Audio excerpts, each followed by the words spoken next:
listening to the Unpainted Podcast with Sneaker Fair Kicks. The dopest artists weighing in on staying creative, money, fame, and glory. Get that creative kick you need for the weekend. The Unpainted Podcast. Make art and hustle.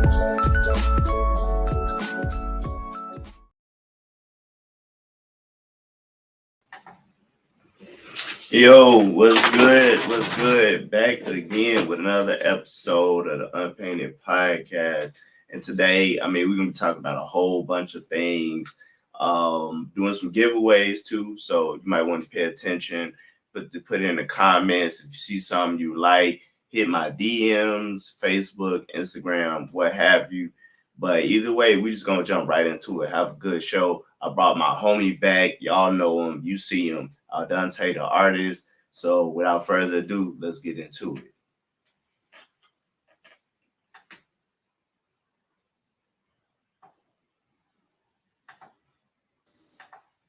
Yo, What's poppin', up? dude? Not much, You man. know what it is, man. Finishing up some work on these sneakers. That's all. Kicking back. Word. Yeah. Even on the day of rest. You know what I'm saying? Yeah, on the day of rest. Yeah, the day of rest is for God. I'm busy. What's cracking though? What's good? Man, you know what's up, man. Just another day. I don't really feel like painting today, so I just said, you know what? Just do some talking, do some giveaways if I can. See what's up with the people, man. So man, so me and you been talking for like past couple days just about like some random stuff that's been happening. I think one of the things I want to get into like immediately is this whole situation with these like copyright strikes, cease and desist letters, and what's the other word I'm looking for? The page takedowns, Yeah. For those of y'all that don't know, it's been a lot of page takedowns from posting like work related to I know for sure I've been seeing like people saying that they getting posts taken down, posting stuff related to like Rick and Morty. Mm-hmm. Disney is coming back with some strikes and hitting people. I know that kind of comes and goes. Disney dealing with people when they posting. And something else I've been seeing lately that's been happening too. I just can't think of it though. Yeah, it's been a lot of, man, it's been a lot of weird stuff happening with that, man. So it's I just talked with an artist, a couple days ago, and he basically had to restart his whole page because he was saying he feel like it came from a post that he made. So it was the post he had made regarding like a Rick and Morty design, and then he had ended up getting cease and desist from Instagram. Yeah. And shortly after, he was like banned for a couple of days, so he couldn't log in and like tap in. And then I guess the final moment when he tapped in, I guess that was the last of his account. So I was just like, that's crazy. So like they had a whole strategy and a whole format to take homie down. Like that's just crazy. Like they out here doing it like that. Like, you know what I'm saying? Like it's crazy. So yeah. So on that end, man, I just thought that was You might have to mute your How you wait, okay, I got you. Yeah. My bad. There's technical difficulties on my end. Sorry. Right. Yeah, man. Yeah, I heard the same thing from a couple other people that they got hit the same way. From old posts too. Yeah, it's nothing new. So it's like but I know from what I've been looking at and like researching a little bit that this been happening for a couple of years now. Yeah. Yeah, this has been happening. This is the first time I heard like from an actual person, like from him, that like it actually happened. Like I didn't know like this was a thing actually. Like I didn't know like it was something that was actually happening with people's accounts and all that. Like I just knew when it came from him, I was just like, for real? Like they out here really doing that? Like, man, like this is crazy. Like, so you mean to tell me that like we don't have the free range to like just be creative? Like we're just, supposed to Yeah. be hype. You know what I'm saying? It makes you think though. It's just like, wow. And he said the post, like that post was made like over a year ago. So it's just like that's the math is not really mathing for me. Like if it was a year ago, you know what I'm saying? Like it's just like, Yeah. like it don't really Yeah, make man. sense. It's they coming after people for all kind of stuff. I mean, I just seen like I know it said like Rick and Morty has been like a big one that's like for whatever reason. But I do know that I believe last year Warner Bros. Copyrighted Rick and Morty. Hmm. Uh, it was last year they got the rights to Rick and Morty. Okay. Well, let's say that part makes sense too. But I mean, for him to get that like triple whammy like that was just like, you know what I'm saying? Like you like for that to be on hold and then for that to happen that way, you just like what? Like that's just crazy. Yeah, that's I don't know, man. Like why they getting hit so hard? Why they Hmm. That's a good why they question. on people So, backs like that, man?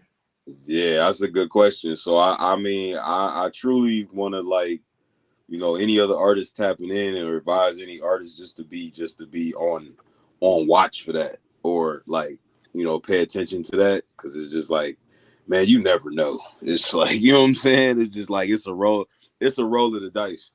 So it's just like, I advise any artist to, definitely be conscious of that, and yeah, be on the lookout. And I mean, creatively, I guess you would have to like really pay attention to how you're not, I would say, creating it, outside of creating it, but more like marketing it or showcasing it.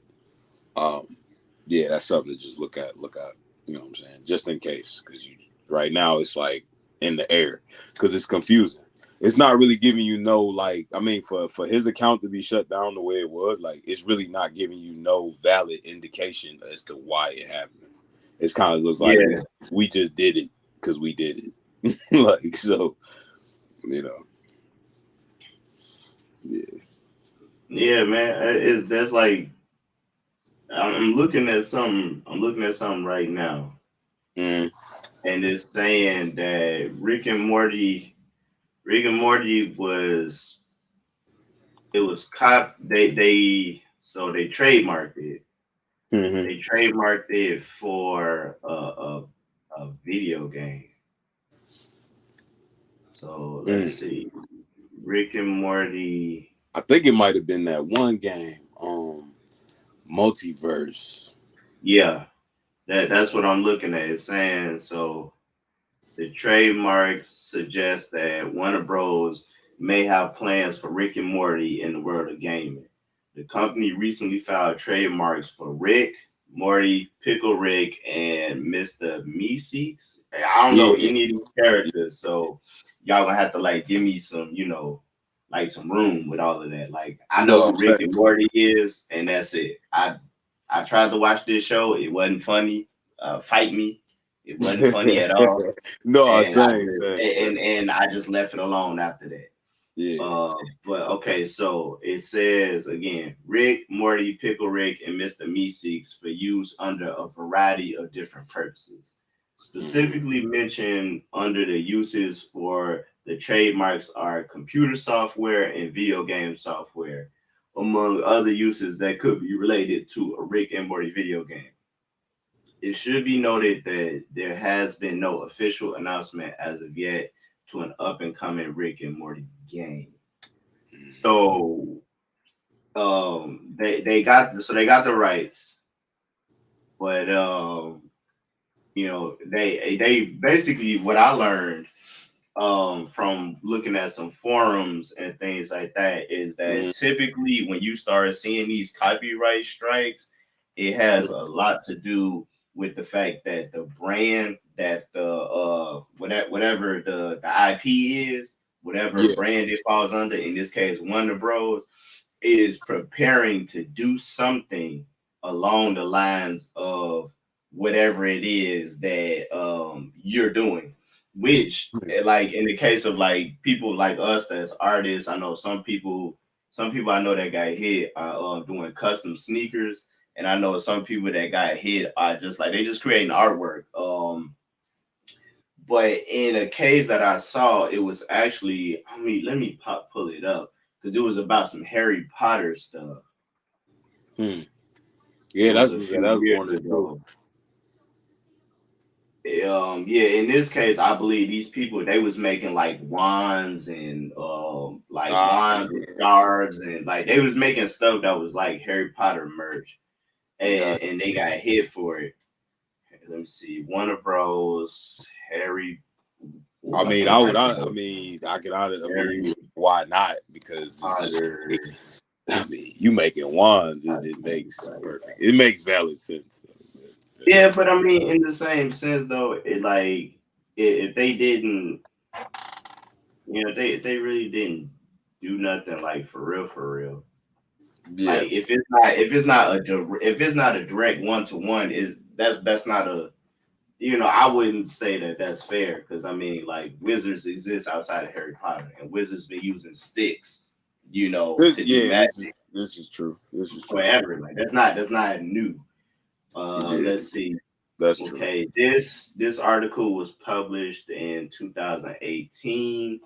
It's on mugglenet.com. Not that any of y'all really care. Um, let's see. They are saying that they got hit with what's called a Digital Millennium Copyright Act, DMCA for short. Okay, it was filed against a Kickstarter project that was claimed to be infringing on the Harry Potter copyright. Let's see what they do. Interesting. Okay, so it looks like they was like making a movie, and I guess so. Okay, they was making a movie. Looked like they was using something that they assumed had something to do with Harry Potter, but it really didn't. So it was like kind of like a lot of gray area with what they was doing. But they basically hit them like, we don't care. This kind of look like our stuff. Oh, okay. And one of the big problems, something I know for sure from like talking to a lot of people that was like getting sued by like Louis Vuitton, Gucci, and stuff like that for making like customs along that range. Basically, just don't make designer customs. I mean, they tacky anyway. Like I said, it fight me. They tacky, but at the same time, it's like y'all way more creative than that. To be true, like I know you could do way doper stuff than logo diarrhea. Also, they don't want people like using they logos for stuff. So like they will come after you. The thing is that these are multi-million dollar, at times billion-dollar companies, depending on who you actually like getting your inspiration from. And they have the money to exhaust you in court. 9 times out of 10, that's where it's really gonna go. It's gonna go to exhausting your money in court, so that basically they can get what they want out of the deal. Like that's really it. It's If crazy. if I got millions to shovel into a lawyer, I'm probably gonna win a case against you because you can't afford to do, what I can do, legally speaking. Um, It's crazy. so the issue with a lot of this stuff is terms of fair use, and people really don't understand fair use because it's a lot of gray area in fair use. Yeah. And so with this Warner Bros thing in particular, and this direct issue of the Harry Potter thing, is that they were trying to say that that they were violating fair use, and the issue is that they are making a profit. So that's one of the big things with fair use that people misunderstand is when you are making a profit. Now we talking more of being in less of a gray area and you stepping out of the bounds of fair use. So that's kind of where some issues come in. The article says terms of fair use state that there are certain situations in which copyrighted material can be used, such as for a parody or educational purpose. So like when you see people do YouTube videos where they like reviewing stuff, or they saying, Oh oh, like, yeah, 10 things that went wrong in this movie, that's mm, fair use. yeah. Uh, That's why I however, don't. That's why I don't like it. However, in some instances, this can be difficult to define. That's what I'm saying. Like, it's that gray area in fair use. Additionally, Church told the podcast that while it's not always the case, where projects are likely to fall foul of copyright infringement is when there's money to be made. So this also can be an issue of you monetizing your content too. So if your content is monetized, you are basically falling out of fair use. Hmm.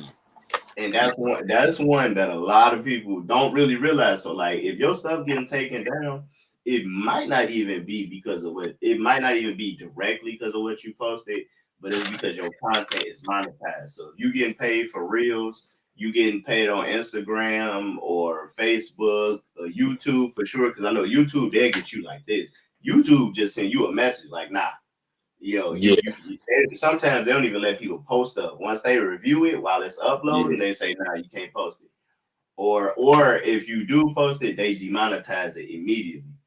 And for some content creators, I know that that's happened a few times, and after a while, they just take away your ability to monetize because they basically get tired of like reminding you to that you posting stuff that can't be monetized.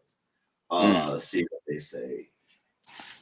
When there's a profit, particularly when there is for-profit activity, we see copyright and trademark owners start to think, let's put a lid on this. Let's rein things back in so that we can make sure we're not letting this dilution and use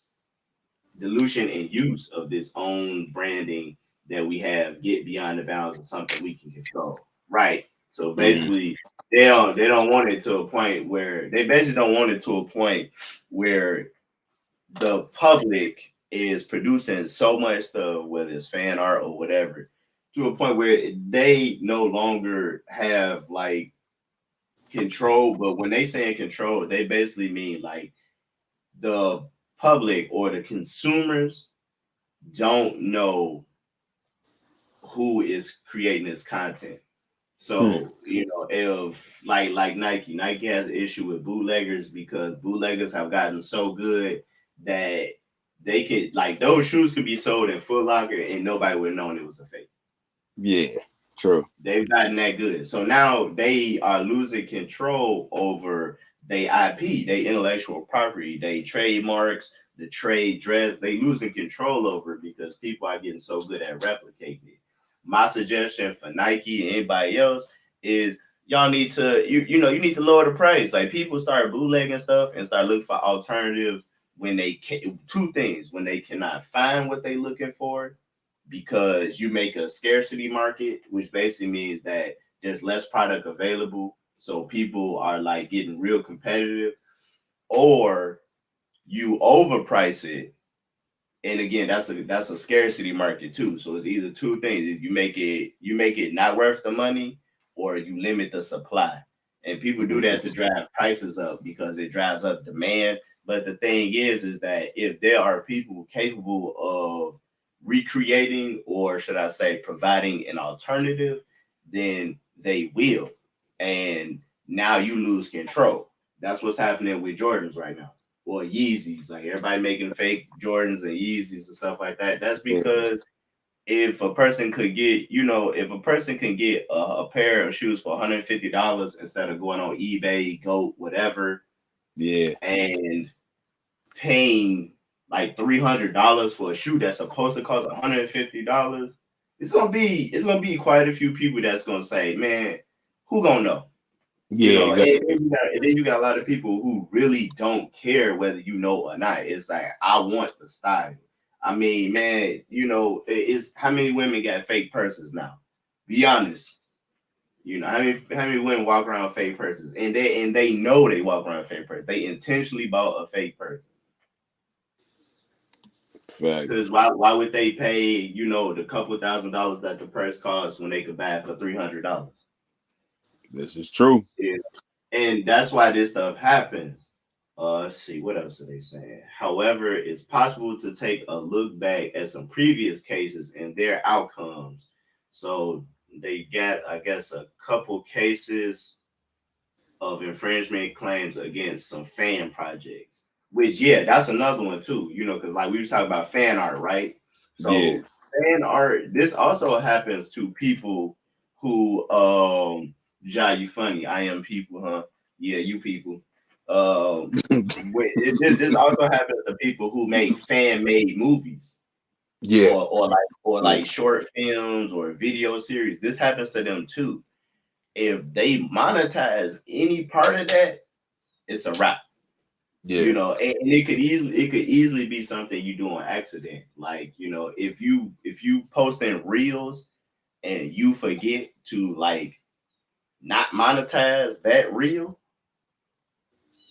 you might get hit. So you might lose your account off an accident. Yeah. It's not fair, but you did violate a rule. So I mean, I can't tell you what to do. I'm just telling you, understand what situations you're getting into and be very, very careful. Because Fact. as artists, we create fan art, and as a full-time artist who you may sell your work, you are also tiptoeing a line, and it might be your day one day. It just might be your day. So, Yeah. It's a you hat know, toss, man. for real. My suggestion is develop your skill set to a point where you can actually create original art too. Because if you cannot create original art, then you always gonna tiptoe that line.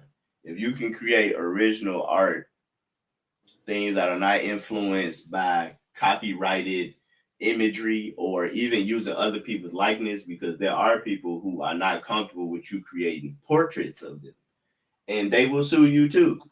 Um, Even photographers, you could find a nice picture on Google that a photographer, took of somebody, and they could say, hey, I took a picture of that lady.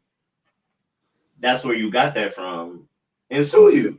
So, Yeah. you have to be comfortable with being able to create original art just for your own safety, But, now you know what I'm saying? So, you know what you're getting into. Nobody that watches these streams could ever say that, nobody told you. Yeah. So, yeah, they Facts. saying so. One of these, they got these people for a copyright thing because they did an origin story of Voldemort. Ah, Warner Bros hit them for it. They hit them. Um, man, I'm sure it's but as creative as it I, was. Man. yeah, but I guess they came to some type of agreement and it came out. Okay. Okay. But they hit them for it. Warner Bros. I guess so. They made a statement, so they explained what the issue was. This film project is not endorsed or affiliated with Warner Bros. At all. We are generally supportive of non-commercial fan activity relating to Harry Potter, whilst taking steps to preserve the integrity of these much-loved stories. That's why we contacted the makers of this film to ensure that they work within appropriate parameters that is clearly identifiable as a fan-created film. So basically, I could tell you how I interpret that. And one of them issues is the fact that with people's IPs and they characters, because I know this happens a lot, even in video games, definitely in movies, is that they often have a problem with certain ways that their characters are portrayed. Like, so if this character is, has like a certain type of attitude or a certain type of personality, and you want to add something to it because you feel like it'll make for a better character to help explain the character a little better, they can have a problem with that. For instance, I know that some, like, even in some movies where, like, okay, so they buy the rights to use a character for a movie. There may come a time where the creator of the character or the series is like, okay, my character would never act like this. I don't like that you making my character out to be like a scumbag. They don't do these kinds of things. And Right. they can sue because it's like, this is not accurately um depict my character, or does not show my character in a way that I want my character to be seen. So they can sue you for that. And, like, I don't know if you turn a character from, like a man to a woman, they may have a problem with that. Yeah, that's true. And they can come at you for that because it's like, well, this is not how, how I see my work. And that's not, for them, it's not appropriate. Now, granted, nothing big might happen of it. You just might have to recreate it, which is what happened with these people with this Harry Potter film. They was like, okay, well, this is how we created Voldemort. This is how we want Voldemort to be seen by people, and they just changed it up. That's it, and didn't have no issues. Word. So that seems like one thing that's not happened. I know it was some people who did some Harry Potter stuff where they were selling like wands, they were Mhm. selling like hat pins, coat pins, stuff like that. They were selling I believe like scarves, like them scarves they have for each of the houses in Harry Potter. Yeah. They were Mhm. selling that kind of stuff, and they got hit. And so they took their Etsy down because Etsy is like the place that Etsy is a minefield. I don't even know why y'all do stuff on Etsy. Etsy is a minefield. Any day you could just get smashed like this. And it cost, Um, and it costs so much. yeah, then they taking percentages too. Please, whatever, bro. Um, so they was on Etsy. They had their Etsy account shut down. So they basically, stayed away from online selling for a while because the Etsy account got shut down by Warner Bros. And I guess they decided to bring it back. But what they did was they decided to um basically sell what they thought would be it wouldn't have any licensing issues. So they was just selling like wizard related stuff. Mhm. You know, it just nothing had logos on it, or it had like a subtle um appearance of like Harry Potter stuff. It didn't have anything directly because, well, I remember reading that article and they were saying it had like lightning bolts on it. Harry Potter, Mhm. obviously that's his logo, the lightning bolt. They were selling stuff that had owls in it. Harry Potter has an owl. You know, they were Mhm. selling stuff with like the what house is he in? Gryffindor, right? Something like that. Yeah, yeah. Yeah, they were selling stuff with like, like Gryffindor colors on it and stuff like that.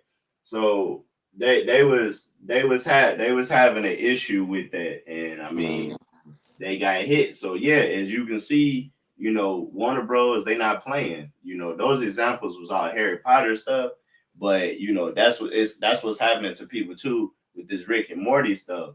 And when those people get hit with that Harry Potter stuff, they found out that basically shortly after they started, Warner Bros. Started producing Harry Potter merch that it was like pins and toys that was like like I was probably that light up wand. I remember seeing that years ago. It was like a wand that lit up, like it do in the movies and stuff like that. Mhm.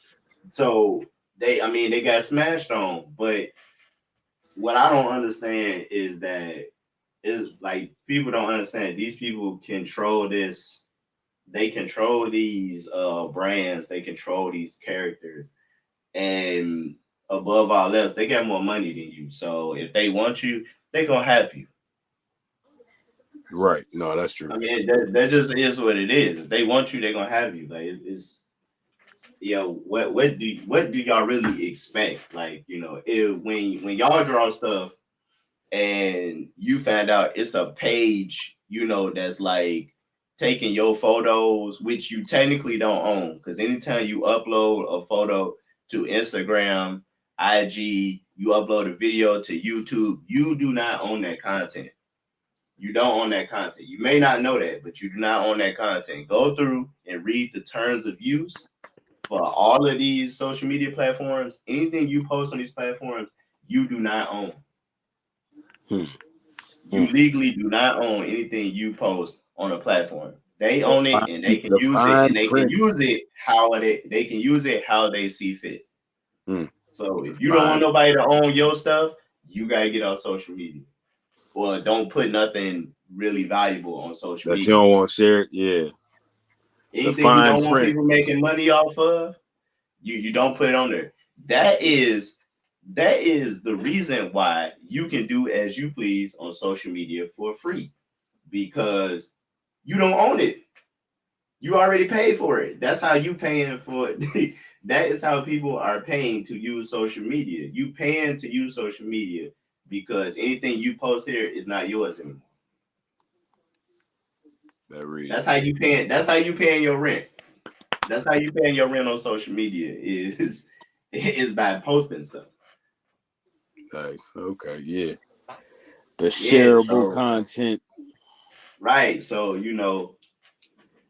keep that in mind when you have a problem with people hitting your page for that stuff, and when you have a problem with Instagram deleting your account, Facebook putting you in Facebook jail, YouTube demonetizing you. They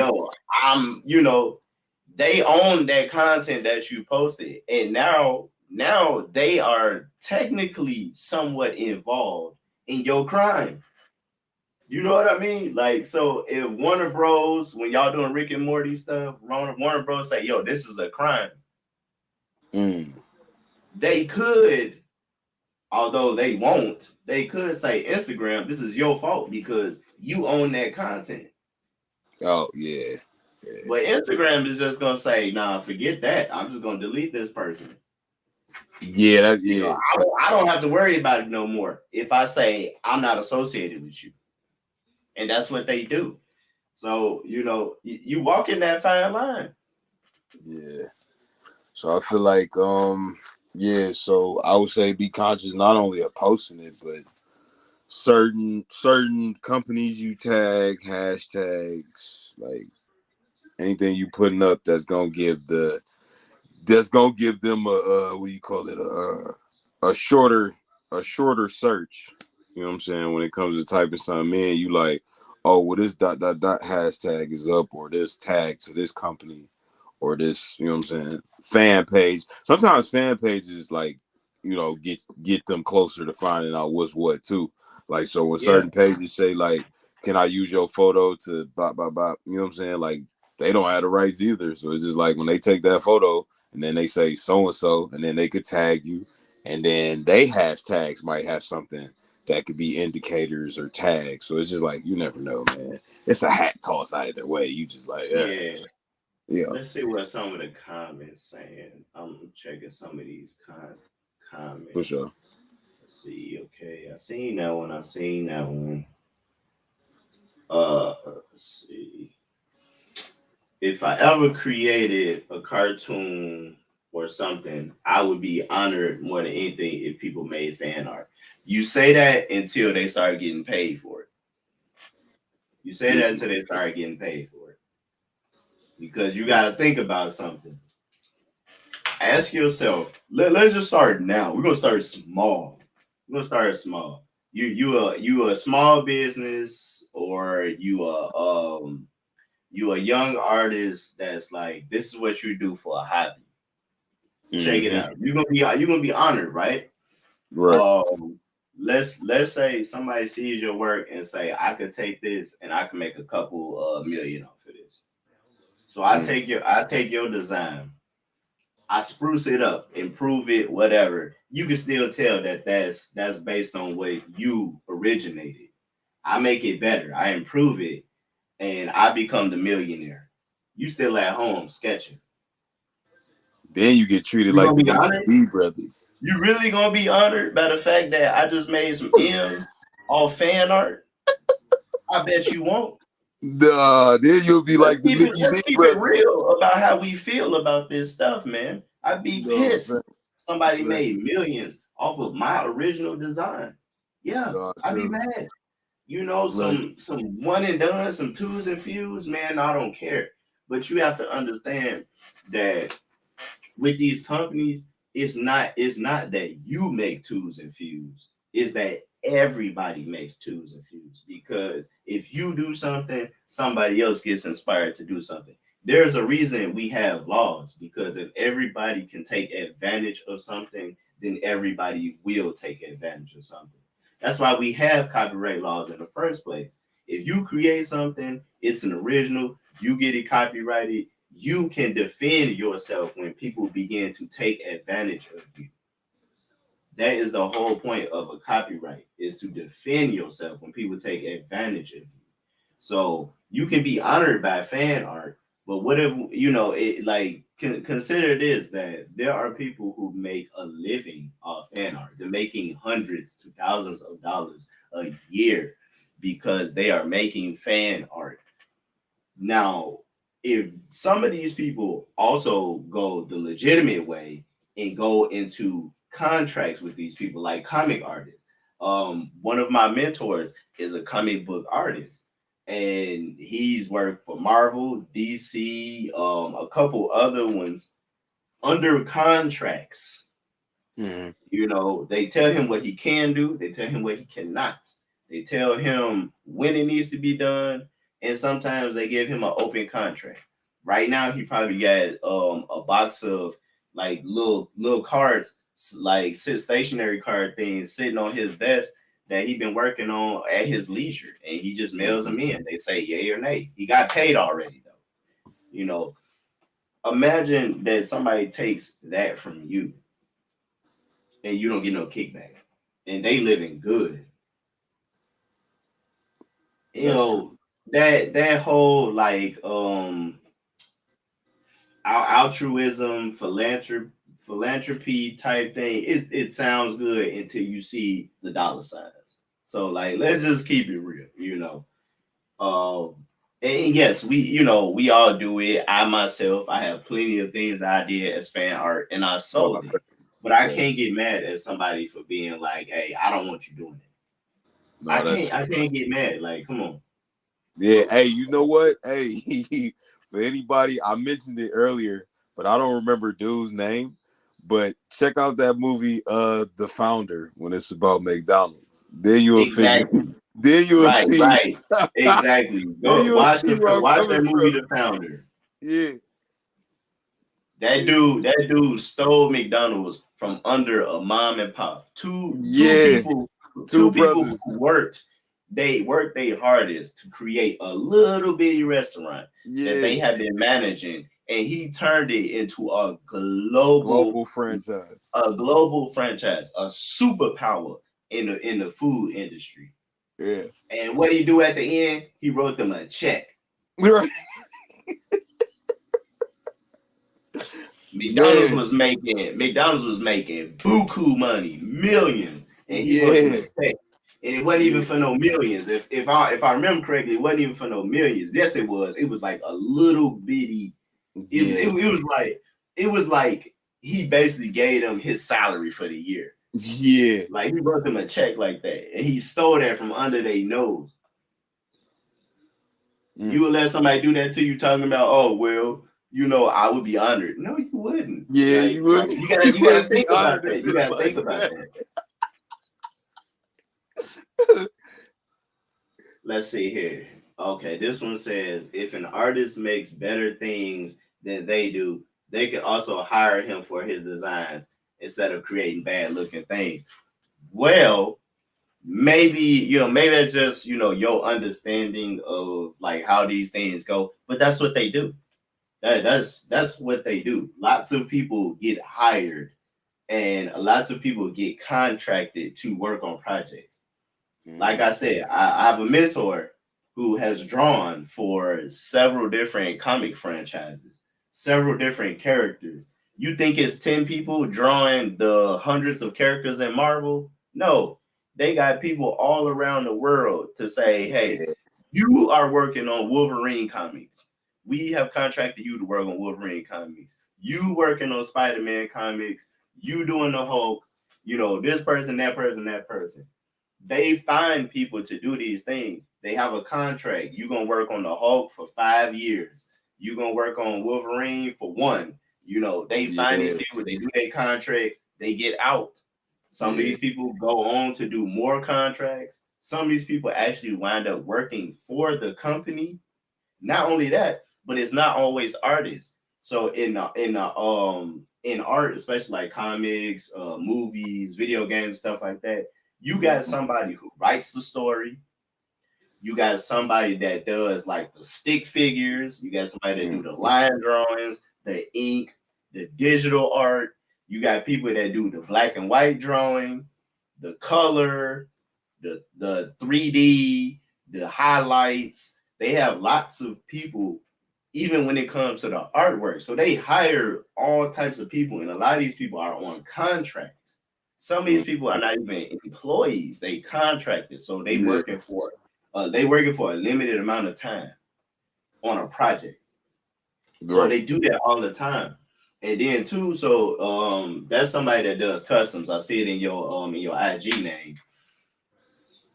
In the case of sneakers, that's not uncommon for them to hire somebody like that does not work for the company, or to contract somebody that does not Yeah, work for the company and have them do a run or do some designs or what have you. And then that's it. That yeah, person go off to doing whatever. I mean, y'all praise him so much. Virgil Abloh, that's what he did. yeah. Like how many companies have Virgil Abloh worked for? No, facts. He worked for quite a few. Like, Those were contracts. yeah, contracts. Yeah. Those were contracts. But why did And they he hire said, him? Because he was a great designer. He was yeah, a great designer. That's why they hired him. So, yeah, again, is I see it as a lack of awareness to what's happening in like the art world. But that happens. When you good, they hire you, they contract you. exactly. But just because you came up with a colorway don't mean first, it don't mean that the company that you saying, oh, they should hire you instead of sending you cease and desist letters, they don't mean they didn't come up with that colorway already. They have teams of people that sit in meetings and come up with this stuff. Somebody Yeah, probably came up with that colorway, and that's why they sent you the cease and desist letter, because we already came up with that. right. And to You counter know, and to counteract that, what you just said when you said artists hire, saying many different artists to do, and it particularly can be one project. They can have like 60 artists for one project. So like at the end of the day, you gotta look at it like if you were and a lot of commissioned, times more than that. yeah, more than that. So it's like at the end of the day, if you were commissioned for that project and your project didn't make the cut, bro, you can still put that on your resume like, yo, I did the work. I have this contracted for dot dot dot. So it's like don't always get bent out of shape. So if your piece don't get selected, but the fact that you were chosen stands out more than anything. Facts. Facts. Let's see. This one says, "Oh man, you got something on your heart. I might need to have you come in the stream then, because you got something on your heart right here." It say if you sell cartoons, or it says cartons. I'm not sure which one you No, mean. it's gotta be cartoon. It might have been typed fast. Might be, but it could apply either way. So it says Yeah. if you sell cartons of the same design over and over, it would be understandable. But messing for a one of one. I mean, it's my idea. If I don't want you to do it, I don't want you to do it. Yeah, that's It's okay. Yeah. my idea. Like Yeah. it's like that's within my legal right to say I don't want you to touch it ever. Hmm. Like That's within my legal rights. So a one of one, I mean, more 9 times out of 10, you will not have that issue if it's a one of one. But continuous use, yeah, you probably gonna have some Yeah, issues. overuse. But these companies have the right to say, I don't ever want you to touch my property. Mm-hmm. You know, they have that right to do that.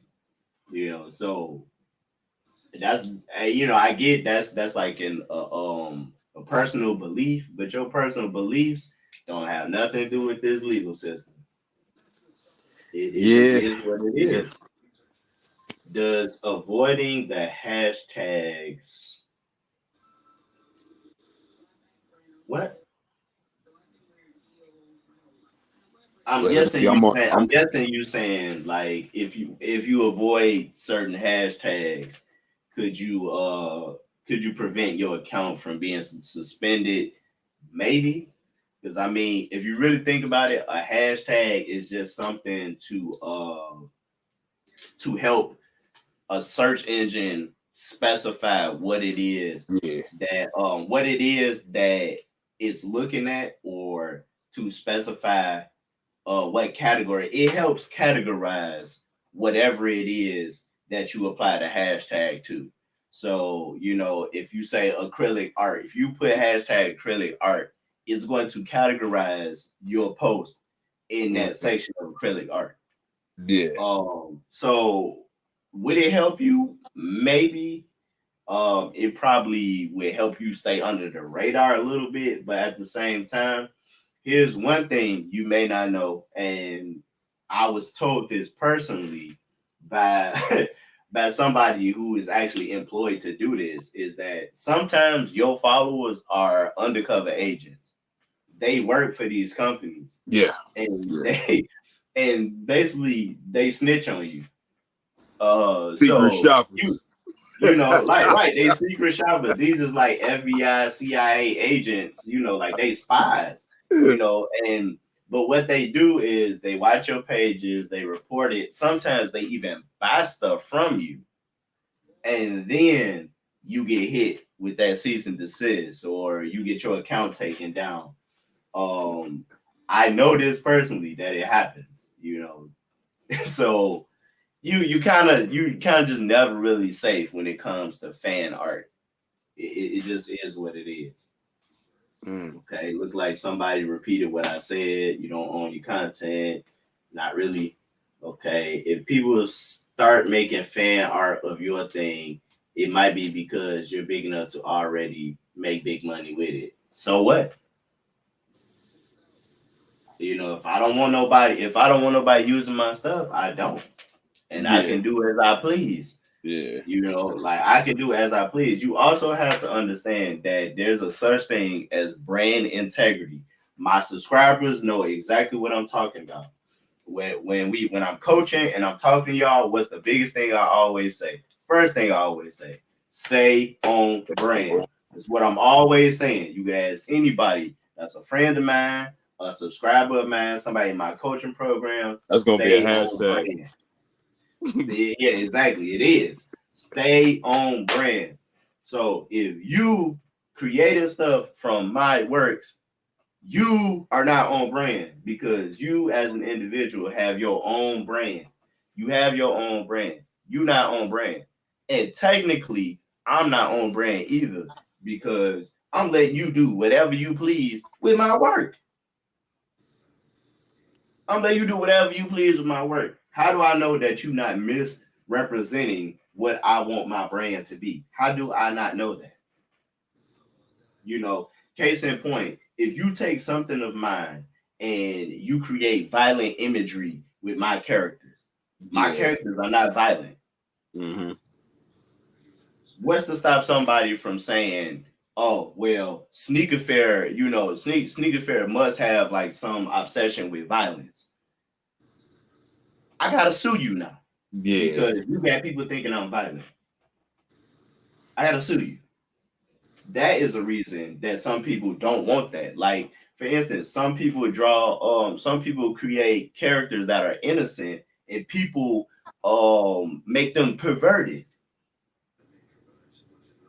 Yeah. Unfortunately. I would sue you. Yeah. Because my characters are not those type of characters. They're very innocent. They're for children. And look what you did. I would sue you. Made it weird. You misrepresent my brand. Yeah. And people can decide a misrepresentation of their brand is something small, a color change.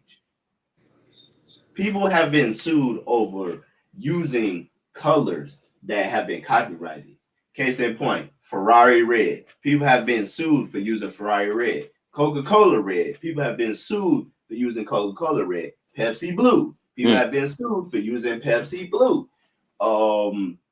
Let's see, Tiffany blue. People have been sued for using the color Tiffany blue.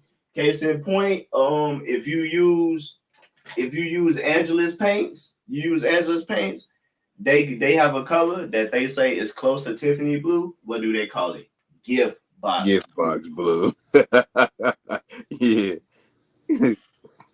If you know something, you know that color is supposed to be Tiffany blue. But if they put Tiffany blue on there, they have to get sued because Tiffany's, the company, will say, hey, our color is not for people to be putting on their shoes, their wallets and stuff like that. That's not what it's for. Our color is for our esteemed, clientele who buy all this expensive jewelry.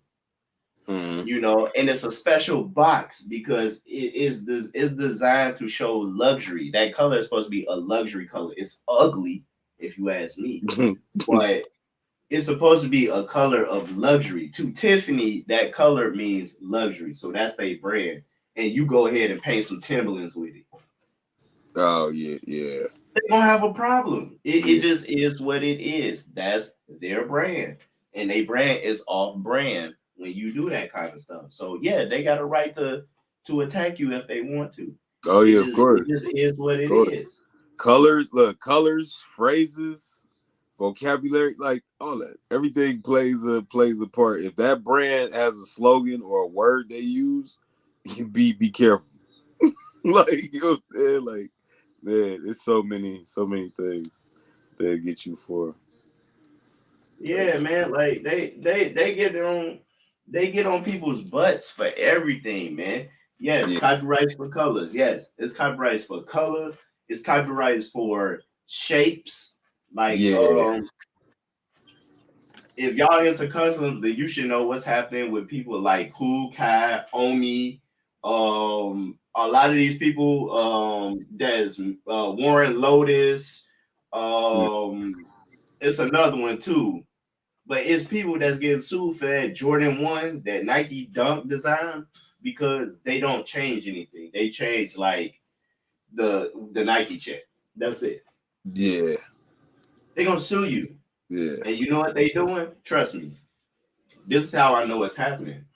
Because they will basically buy that shoe so that they have physical evidence.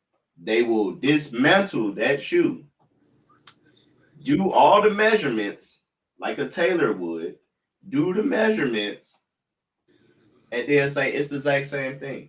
The only thing you changed was this one part right here. It's the same thing, And so they'll get you for it. And I mean, it's your fault because you could have created something new, but you didn't. Yeah. So you can't get mad at them.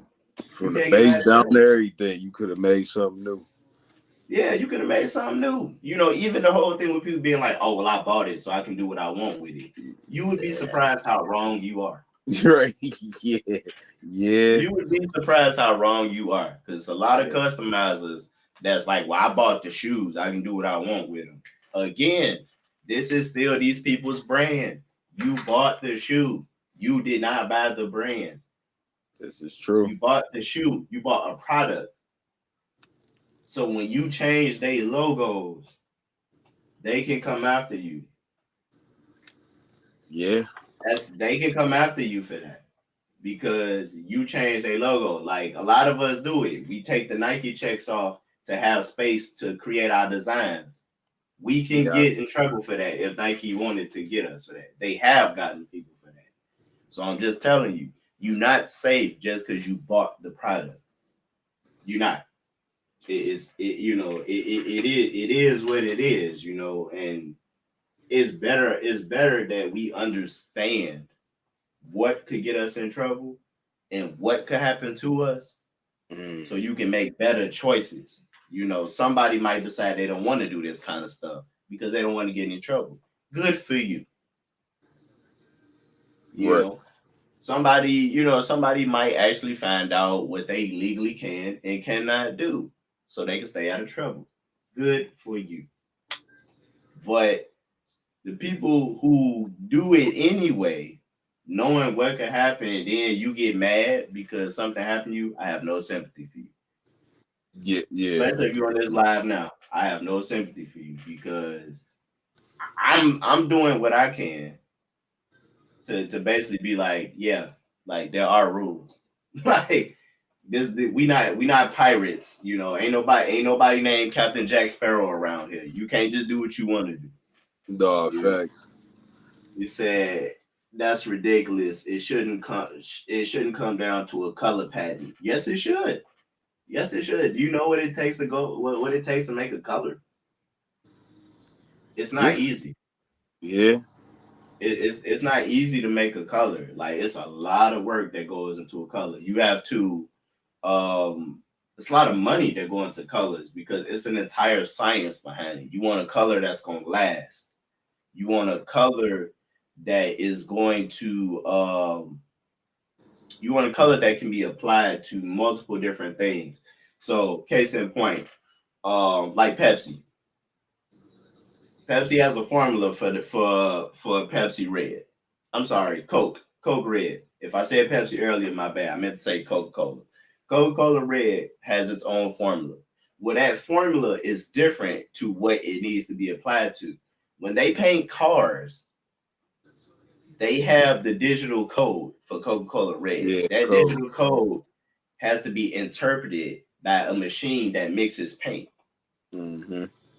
That code is specific to Coca-Cola Red in paint form. Yeah. Printing, when they Digital print too. something, right? Digital. When it's digital, it has to look a certain way to your eyes on the computer. It's not going to look the same way on the computer that it's going to look in real life. So Yeah. that code has to be translated to computer language so that it looks right. Yeah. So for companies, for printing purposes, they send you they CMYK codes. That's what I'm saying. So it's all these different codes. The codes on TV, the color code is different. Like the color code is different every time. And then we talk about actual paint. Now we're talking about pigments. The pigments have to be mixed a certain way. Every piece of paint is different. All three of these paints, have a different machine that makes them. They don't all come out the same machine. Several different machines that produce several different codes to make these three different colors. Every machine has its own process. Ingredients. Paint ingredients are expensive. Yes, sir. And synthetic paint ingredients are a little cheaper, which is what most places move to, like synthetic paint ingredients, but synthetic paint ingredients are not as strong as like the natural pigments. But then that's why natural pigments cost more because they are they take longer to create, shipping, handling, yada yada. And not only that, but they are a precious resource, meaning that they're not gonna be here forever. Mm-hmm. But keep in mind, you know, there's a process, and a lot of people had to get paid to make that happen.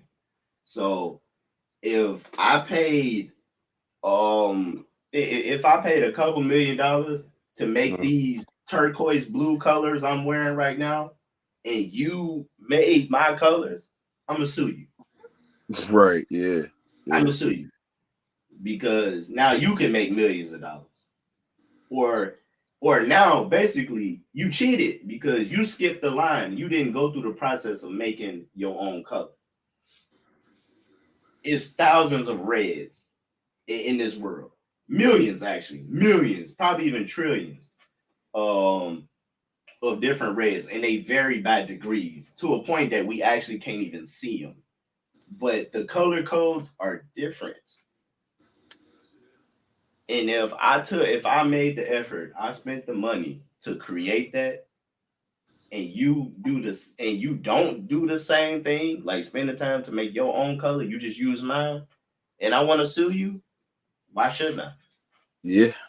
Yeah. You cheated. You could just made your own, but you purposely didn't make your own. And that's the part that we gotta be honest about. You skipped the line on purpose because you want that advantage. Well, I'm gonna make you suffer for it. And that's what these companies do. And they right to do so. Like, we just gotta keep it real. Like, you playing a game and you lose. It is what it is. Yeah. Yeah, right there. Appreciate you. They spend a lot of money protecting their assets. They spend a lot of money because these things make them millions, billions. And I'm just let you show up and do whatever you want to do. Right. And for some people, it's called suppression. It's suppression. They're gonna come after you and they're gonna use you as an example. So everybody else says, I'm not touching. You might not be the one that makes the money, but maybe it's somebody like you who actually has money, aka the case of these people bootlegging shoes. Yeah. There are people who already have like buku cash that get into bootlegging shoes. But if I sue everybody, I can stop a lot of these people who do have money from touching my brand. Yeah. Why wouldn't I? Why wouldn't I? Why wouldn't I? That's the real question is why wouldn't they? So yeah, like when you get in your Instagram, Facebook, whatever it is, shut down, just think about it. Like you played the game. Mobsters don't cry. Mobsters don't cry when they get caught. Yeah. Mobsters don't cry when they get caught. What they say is the cost of doing business, right? Yeah. You don't hate the player, hate the game. Like, hey, you played the game and you lost. Yeah. You played the game and you lost, and you cannot get mad when it's your turn. And so. Yes, sir. Yeah. You can't get mad. You can't get mad. It's a lot to it, but again, just pay attention, man. Really, really pay attention to it. Damn, we were supposed to talk about something else, and I can't remember. Nah, you good, bro. It's on my phone, but since my phone is on IG right now, for the people that's watching on IG, I cannot do it without closing out the IG to figure out what that other thing we was talking about it yesterday. Yeah, you was on the road, man. You was giving this free game. I would say, man, I don't know if it'll come to remembrance or like refresh the memory, but I know for one thing we could talk about. I always state this when it comes to advertising and showcasing your brand. You can't just post just any and everything, and you can't do it in such a, I'm gonna say, tacky and improper way.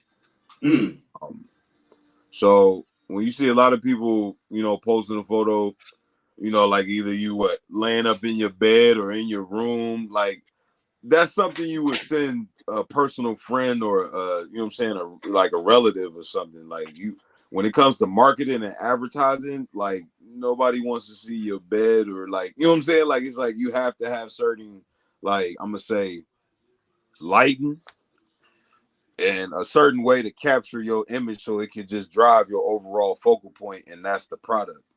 So it's just like we don't need anything else outside of the product of you showcasing but that. So it's just like I see a lot of people do that, like when they posting something, and especially when it's something of like advertising or they want to like market that product, you just see the low resolution in the photo. There's not much lighting to capture the image, and you just see that person mostly. And it's just like, well, you threw off the whole focal point because I don't even want to buy this from you because I'm trying to get more in tune with the product not the person. So, but if the person is the product, then it makes sense. But it's just like I see a lot of people who take photos look like that you would send to your homies instead of like, you know what I'm saying, being professional about it. So then what I'm trying to capture in the whole sense is just professionalism. You have to take your brand serious because if you don't, nobody else will. Yeah. That I mean, that's all facts, man. Like again, the phrase is stay on brand. I True. can't say it enough. The phrase is stay on brand. There is a bit of a discrepancy though. So if you know how to make your everyday life be on brand with Mm-hmm. what it is that you selling people, Mm-hmm. do it. That's true Do too. it. So Mm-hmm. like that in your bed, okay. I'm a full-time entrepreneur, full-time artist. Hey, if I post a picture of me in my bed, I'm probably telling you that I don't feel like getting up and I'm creating and creating today. That's true too. Yeah, that's true I'm too. not I'm not just gonna show you that like I'm taking some selfie or something like that. You don't care. And I know you don't care. Yeah. So let me give you something you care about. Having a lazy day. So I'm probably gonna tell you, man, I was up all night working on a project. Today I'm chilling. This This is a is one of chill them day, days. you know. And I'm going to communicate that to you in a way that works with my brand. Case in point is some people you probably not gonna see that from because it don't work with their brand. It has to work with your brand, whatever you do. If you a high energy person, that might be a good post one day because people, everybody knows that you're not always go, go, go, go, go. So if you Yeah. put a post up like that, people can relate to you because they're gonna say, okay, this is one of your crash days. You burn out. Yeah. You could also say, here are some things you can do to avoid having too many burnout days. That's on brand. Mm-hmm. Yes, That's sir. on brand. But if you ain't a coach, then giving advice is not on brand. It's not, Yeah. it's not, it's not on brand. So you probably going the route of like, oh, here's some things you can do. That's probably not where your brand go. Your brand probably go is I don't know, I'm taking a chill day. And you leave it Yeah. there. Yeah. And you leave it there. You on brand. You still on brand. Yes. So it is really a variance of degrees on staying on your brand. I mean, the one thing that I could say when we talking about like staying on brand and making sure that your brand has brand integrity is first off knowing your brand story. Mm-hmm. And if Yeah. you really want to get into it on that, go on my IG, click my subscribe button, and we can start going there. What is your brand's story? Yeah. What is this brand about? Why did this brand come up? What is this brand's message? How do you get your brand message across? And that involves all types of things. Your brand messaging is not just what you say, it's what you do and how it looks. Right. It's not just words, it's actions, appearance, several different things go into your brand story and your brand's identity. It ain't just, oh, I got a logo, so you a brand. No, you're a person with a logo. Right. Yeah. Yeah. It's not a brand because you got a logo.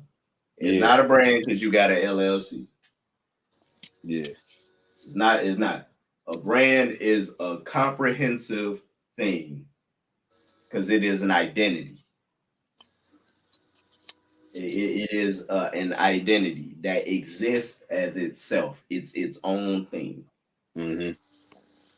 And you staying on brand is representing your brand properly. Case in point, y'all done seen it in my post. You done seen my jacket. When I'm out and about, I'm running errands. I got my jacket on. I got hoodies. I got hoodies I wear, t-shirts I wear. I got a polo. I got some button-up shirts. It's all branded stuff. I'm on brand. It's branded stuff. Even sometimes, like my regular clothes, they in my brand's colors.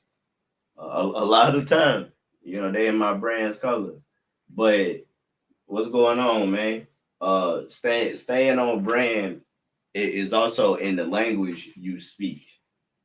Yeah. And I don't mean like whether you speak English or Spanish or nothing like that. It's the communication, like what is your brand about? Like, I don't know. I just think of something like simple, like the company Lazy Boy. It's Lazy Boy. Yeah. You're not gonna see high energy advertisements from them. The company is called Lazy Boy. They trying to sell you something that you're supposed to relax in. They trying to sell you an item that creates a comfortable, relaxing environment for you. Facts. Because I want to be lazy today. Lazy Boy. Lazy Boy's logo is blue. Cool. Calm. Collect. Thank you. Lazy Boy's logo is blue. It's for relaxation. They're not gonna use red, yellow, orange, right? Green. They're not gonna use colors like that. I'm good. That's good. You covered that too just now. Colors. They're using dark. They're using dark, cool colors, man. Yeah. They staying on brand. They brand is about relaxation. They use earth tones too. Like a lot of their couches, you're not gonna go on Lazy Boy and find a bright red couch. That's true. They don't match their brand. That's earth true. Tones. You know what earth tones do? They help people relax. They help people connect with their environment. So they got brown, tan, gray, stuff like that. Dark blue, black.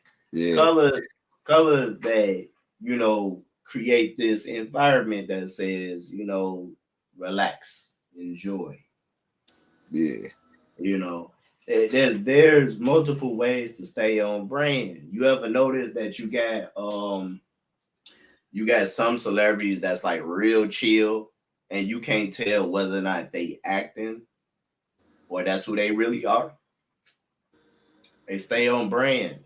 Whether they on screen or they just walking the street, they staying on brand. That's their brand. There's multiple ways to convey your brand's identity. That's multiple true. ways. That's true. That's right. Hey, appreciate you, Photo Lab. Appreciate you. But I mean, we gotta do a little more education. And I'm not saying you gotta do a little less doing, but if you do more education, then your actions will actually add up a little more and you will see more success, because it's probably a lot of people that's wondering why your success is inconsistent. And a big assumption of mine is that you probably just doing stuff off the muscle. And that's why your success is inconsistent, because you're doing stuff off the muscle, and that's only gonna work so many times. You got to be able to convey your message. Yeah, and it's all got to add up. It's all got to add up. Like if you're a good speaker, but you don't physically present well, it's all balance. And you just got to figure out what the balance is. Everybody balance is different, This is but true. if you know what to look for, then you can get closer to being balanced. Your balance is your balance, but you got to know what to look for. Artists, you produce great artwork, but you don't speak so well. Yeah. Or you don't connect with your people. Yeah, connecting with your people, bam. You know what? As a matter of fact, me and you was talking about that. We were talking about that for a couple of days, bro. We talk about that often. Yeah. Go. You go ahead. Go in on that one, bro. Go ahead.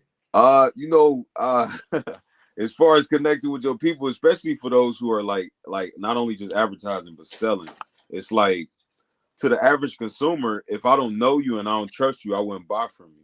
So it's just like it's not really making sense if you're not coming on and you not engaging with me or making me feel at least a bit comfortable or you know what I'm saying, relaxed or getting to know you. It's like I don't trust you to, you know what I'm saying, sell me on something. Like how is it like I expect it to work or do whatever if you not, you know what I'm saying? Like it's just like it's not making no sense because and that's really the value and what you have to take advantage of when we have stories.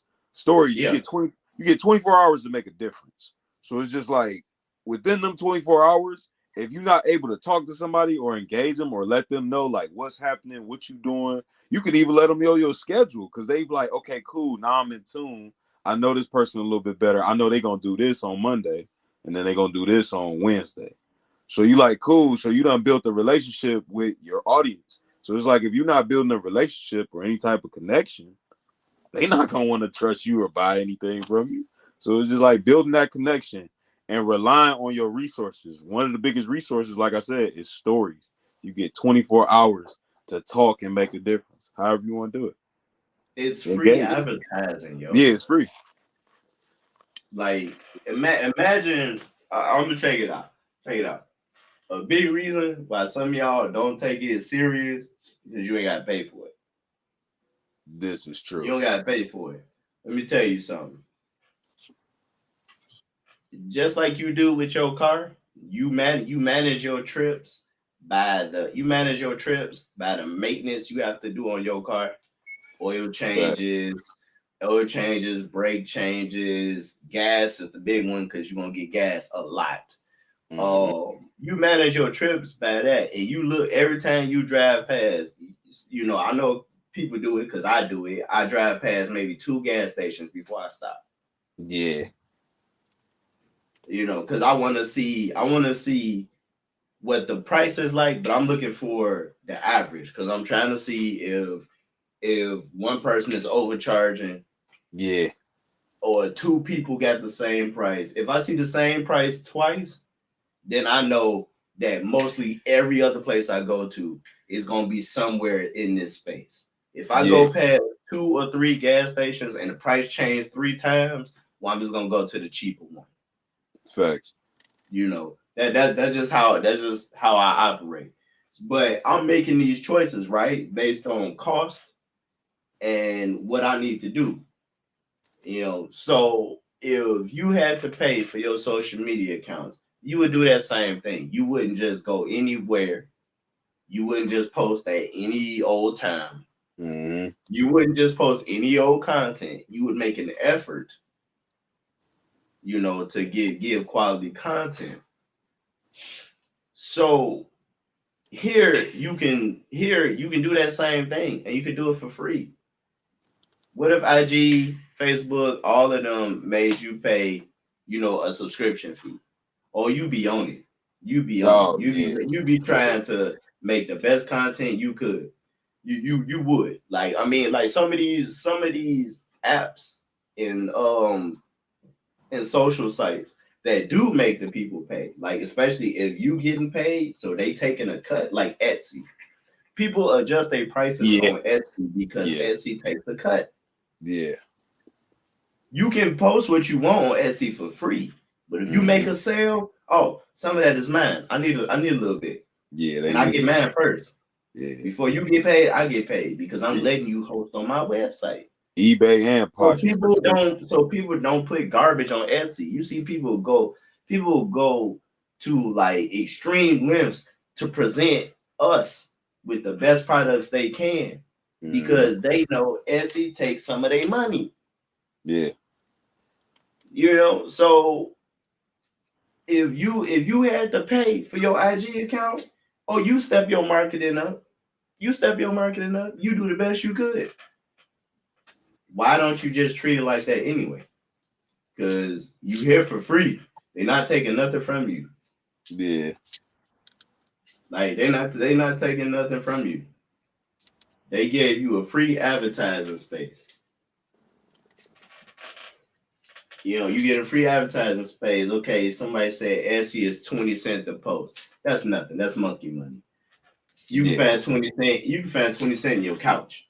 What if it was $20 to post? What if it was $20 a post? Let's move that decimal 2 spaces back. $20. Yeah. I bet you never see garbage on Etsy.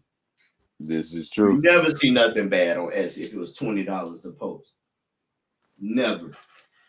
So why don't we treat IG, Facebook, and YouTube, and Twitter,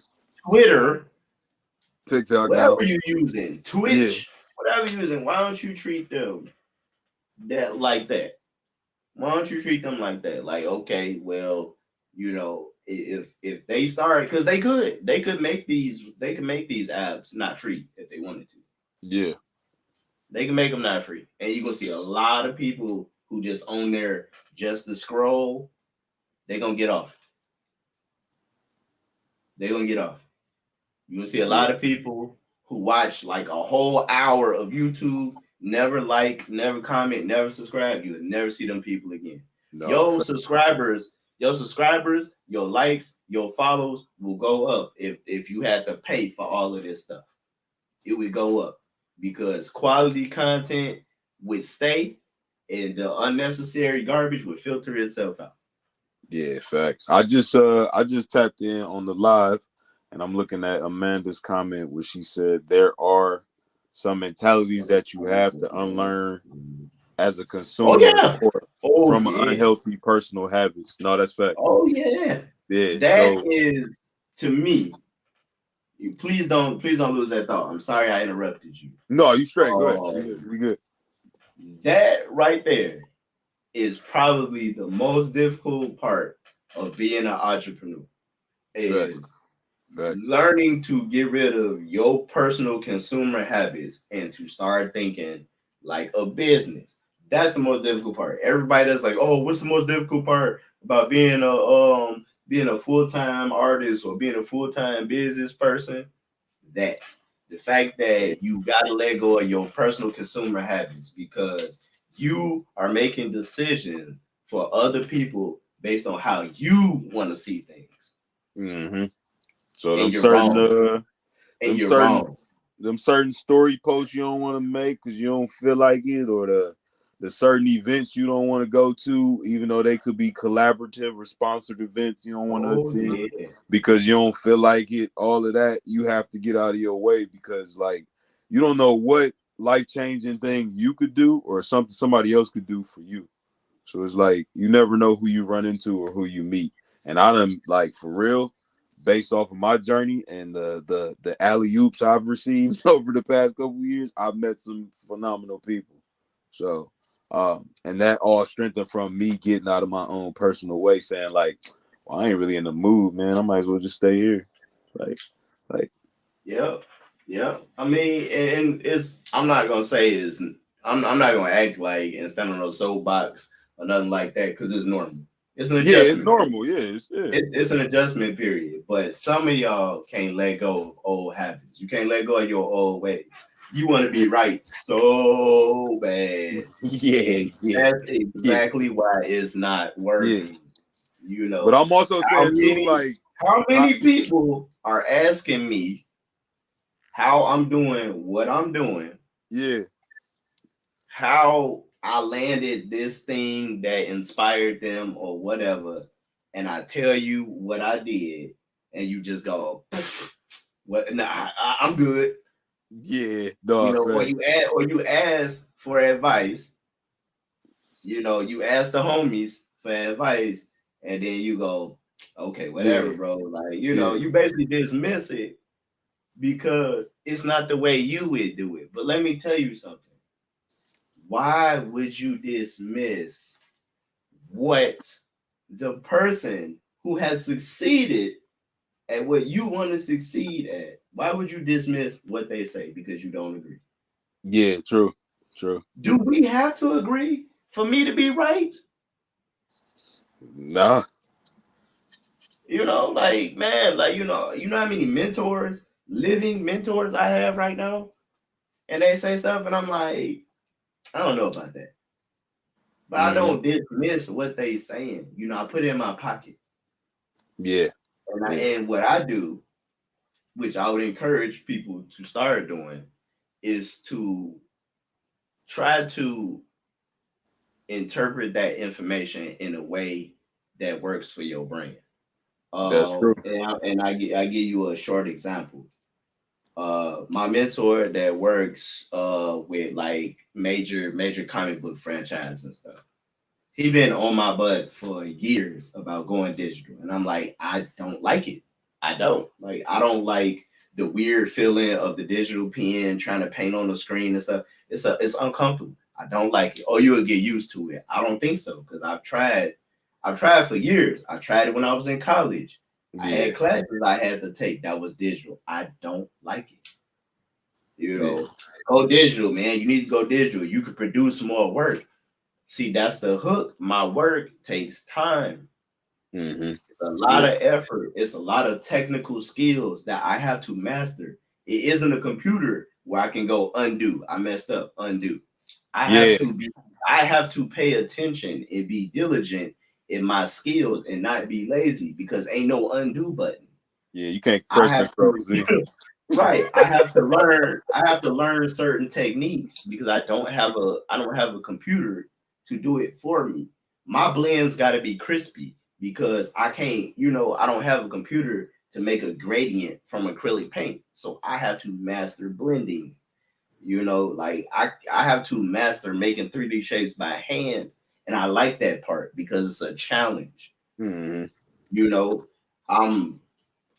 not skilled enough in digital art to say that, digital art don't have its own challenges, but it's a little easy to me. Like just looking at it, because like for one, it's an undo button.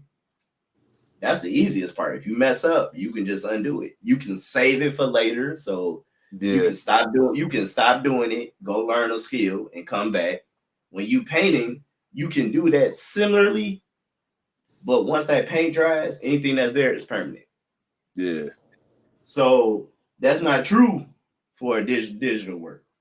So, with all that being said, I'm like, man, I really don't want to do that. And you bugging me because you keep saying this. Our conversation always go to this digital stuff.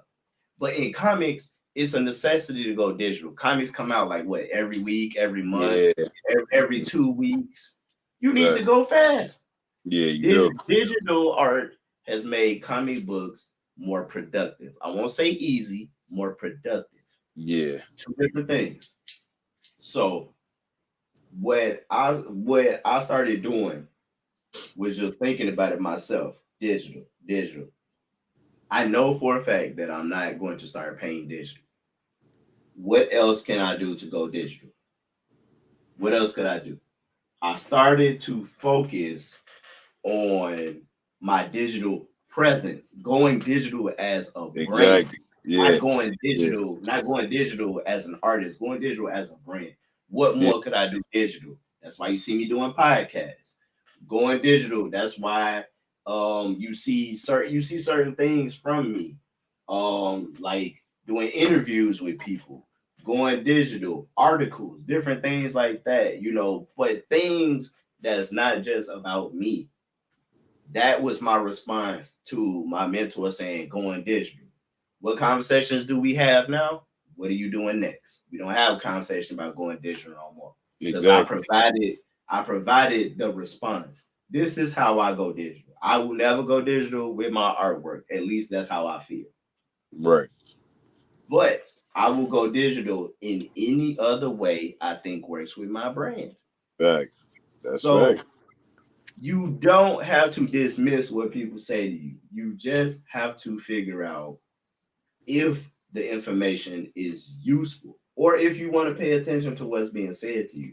And then you just make it make sense to your own brand. Maybe you don't want to go digital either.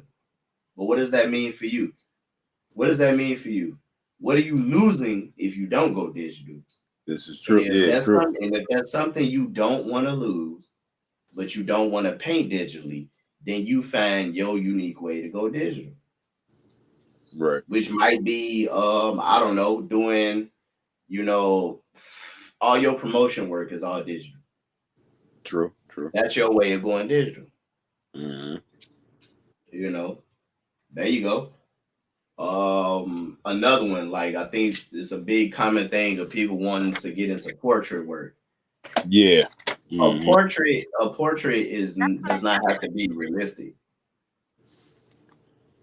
Portraits don't have to be realistic. No, I don't, because I've actually. So if you want to get into portrait work, find a way that works for your brand. Because some people Yeah. try to get into realistic work and they lose all the fans they had. So they go back to doing whatever unrealistic things they was doing. Yeah. The answer for them to get into portrait work was to take the skills that they already have and blend it with portraits. That was probably the answer that they needed. So, advice is advice, but if you can make it fit your brand, then it's good advice. If it can't fit your brand, it's bad advice. I mean, that's the only way I can see it. But advice is advice. It's how you use it that makes it good or bad. That's true. That's very true. Yeah. Yes, sir. Money. Money. That's really it, man. Like, but I don't know. I do know, but I just know that I don't have the proper wording for how I feel about some of it. Is whatever, drop it. It is. Yeah, I would say I mean, I guess reiterate or go on the same compass of, like I Go said, for it. branding and marketing. That goes back into like I said, with promotion and interaction, and interacting, when it Yeah. comes to, hosting an event or a battle, you know what I'm saying? That could be, you know, tailored to that promotion or highlighting what's happening or what's going on.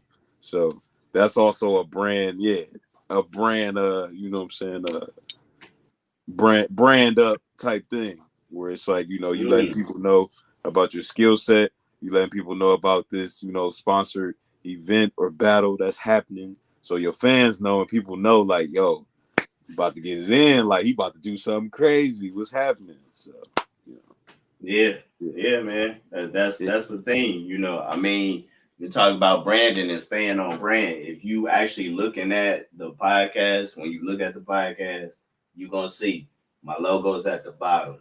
My letter logo is at the top.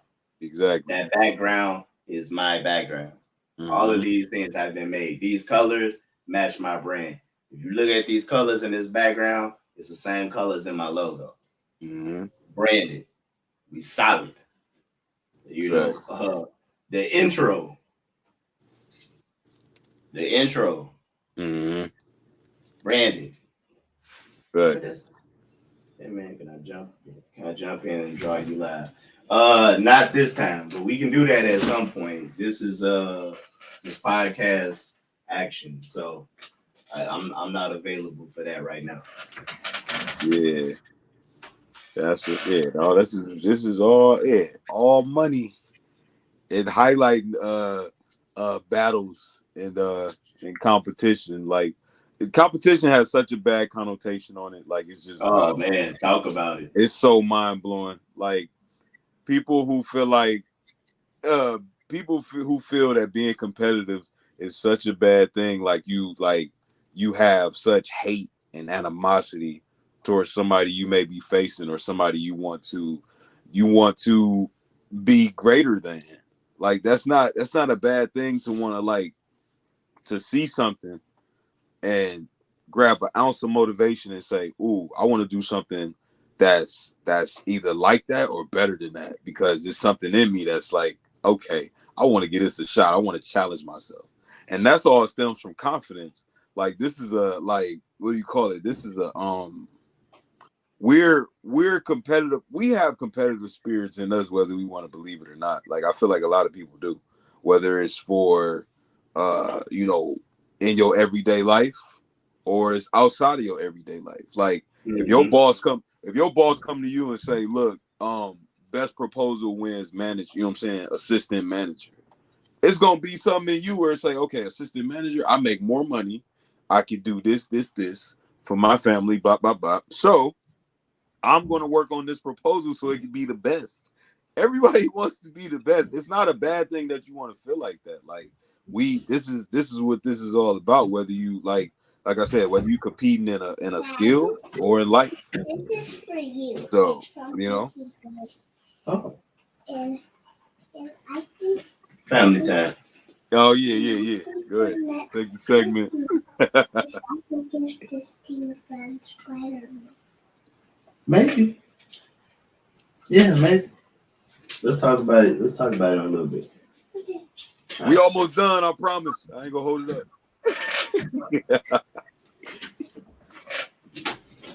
Yeah, but I mean, like, I'm with you on that. So, check it out.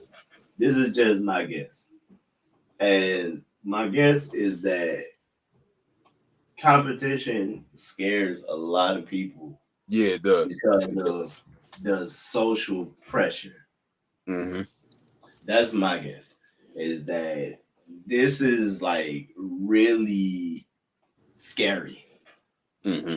And I don't mean it in like the way of like direct fear, but like anxiousness. It's like, like, oh, it makes you anxious. It makes you think about a lot of things you probably haven't concerned yourself with ever in life. And some of that is reputation. Yeah. But check it out. Like, let's be real and dissect that for what it really is. Reputation. The way you dress, reputation. Mm-hmm. The way you speak, reputation. Mm-hmm. Your actions, reputation. What you post on the internet, reputation. Then let's talk about competition. Your impact on people, reputation. Mm-hmm.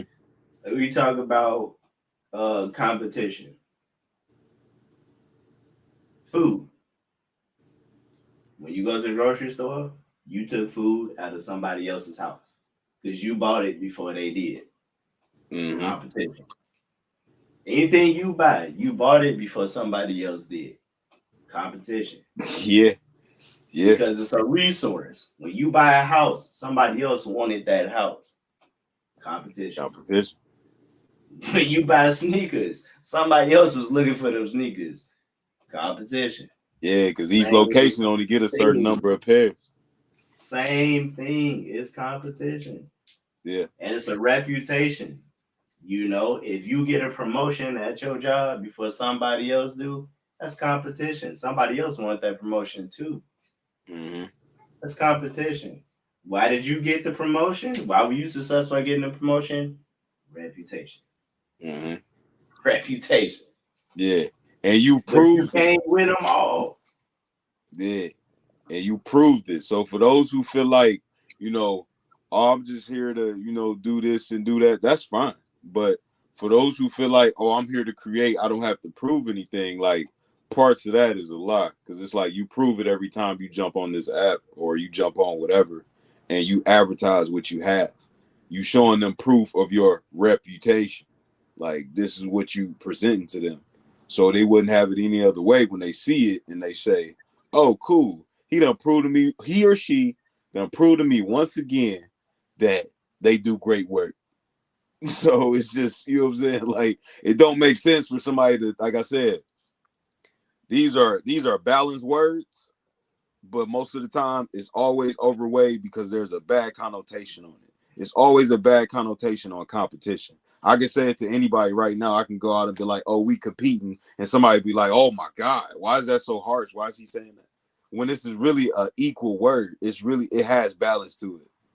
But your perception is only gonna lead you to say, "Oh, he's a threat," or "This person's trying to harm me and do this." Like nobody wants to harm you. Man, and listen, man, when it comes to competition, bro, if you scared, go to church, man.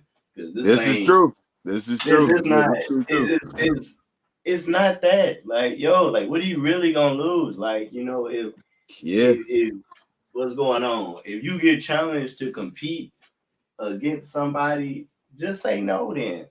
you can say Walk no. off. Yeah, that's fine. Yeah, Walk off. Like, what do you think? What do you think people gonna say to you? What? A whole bunch of stuff that's not true, that's true. or you were scared. If you don't believe you were scared, then you wasn't scared, right? Exactly. But most of the time, if it's not your reputation, it's your ego. So That's the big which one right there.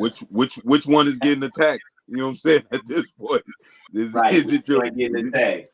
Right. Is it your yeah, reputation or your ego? yeah? Which one is You it? know, So be is clear about that. and let's keep it real. I done had a few people say a few things. Y'all want to say this, you want to say that. You said a few things to the kid. Yeah, Yo, yeah, I've been the big fish in the small pond before. I've been the big fish in the small pond. I know what you going through. right, You right here. You right here. I know what you going through. right. So I don't have much to say to you when you trying to accuse me of certain things or whatever. That's your ego. That's You know mostly ego. that's your ego. Yeah, You a big fish in a small pond, and you stepped into another pond bigger than your pond, and you done ran into the big fish. You yeah. know, understand it's some other big fish in this pond that I'm in. The homie is some big fish in the pond he in too. But we can bang with them big fish. This is true because I have a competitive spirit, and as an artist, I'm very confident and I'm very proud of myself because I spent a lot of years getting to this point now, and I still have so much to learn and grow from. So it's like I'm proud where I stand. So it's like I don't have any feelings or doubts when somebody say, "Oh well, I want to go up against you. I want to compete with you." Like, let's do it. This is fun for me. Like now I can not only challenge this person, but I can challenge myself as an artist and be creative and be in tune with what I've already done or continue to do now and be like, okay, now I can learn something new, whether Yeah, win or lose. You know what I'm saying? It's just like yeah. it only makes And sense. I mean, some people, at least what I believe, have not had that monumental loss yet. Yeah, For yeah, for them to like come out of that trench and come yeah, over the hill better for having the experience. yeah, That's why I say, like, I get it. I know where yeah. you at.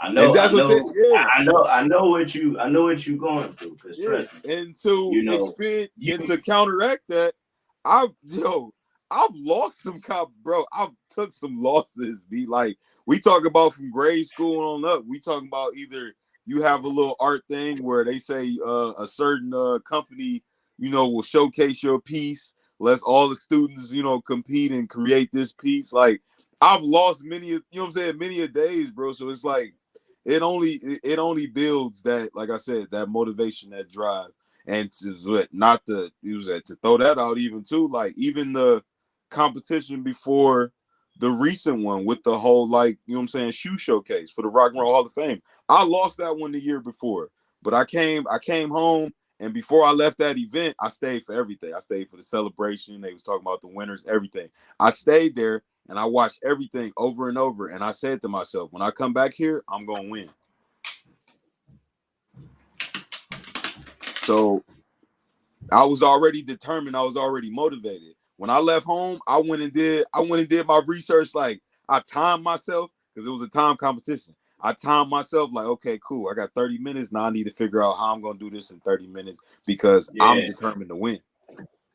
So yeah, I know for myself, man, listen, the the realest moment for me for that was the day of 2 days actually. One of them was just a reminder because I had time in between. The first time was the open house for college. I went to the Art Institute of Atlanta. So I went to an art school, nothing but killers. So it was the open house. I was still in high school.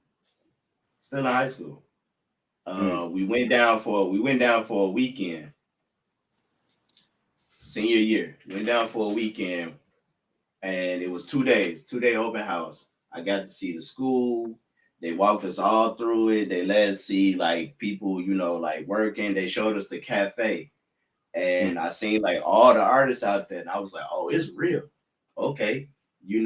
This was my naive self, was thinking that I was going to have a mixed bag. It was going to be people who was just discovering their art talents, like they was like, oh, I'm going to go to art school. I like art. I'm going to just go. And it was gonna be people that's like, no, I live this. And I'm like, I'm in good hands because I live this. I've been doing this since I was 4 years old. I'm good. So that happened, and I'm like, okay, man, I seen a couple people that that's getting down, so this would be a good place for me. And that's the mindset I was in.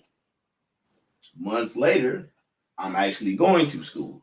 And I get there, day one, orientation. The Wolves. The Wolves. The first thing, because this is anybody that's been to college has had this experience where you walk through the doors and everybody turn around and you go, damn.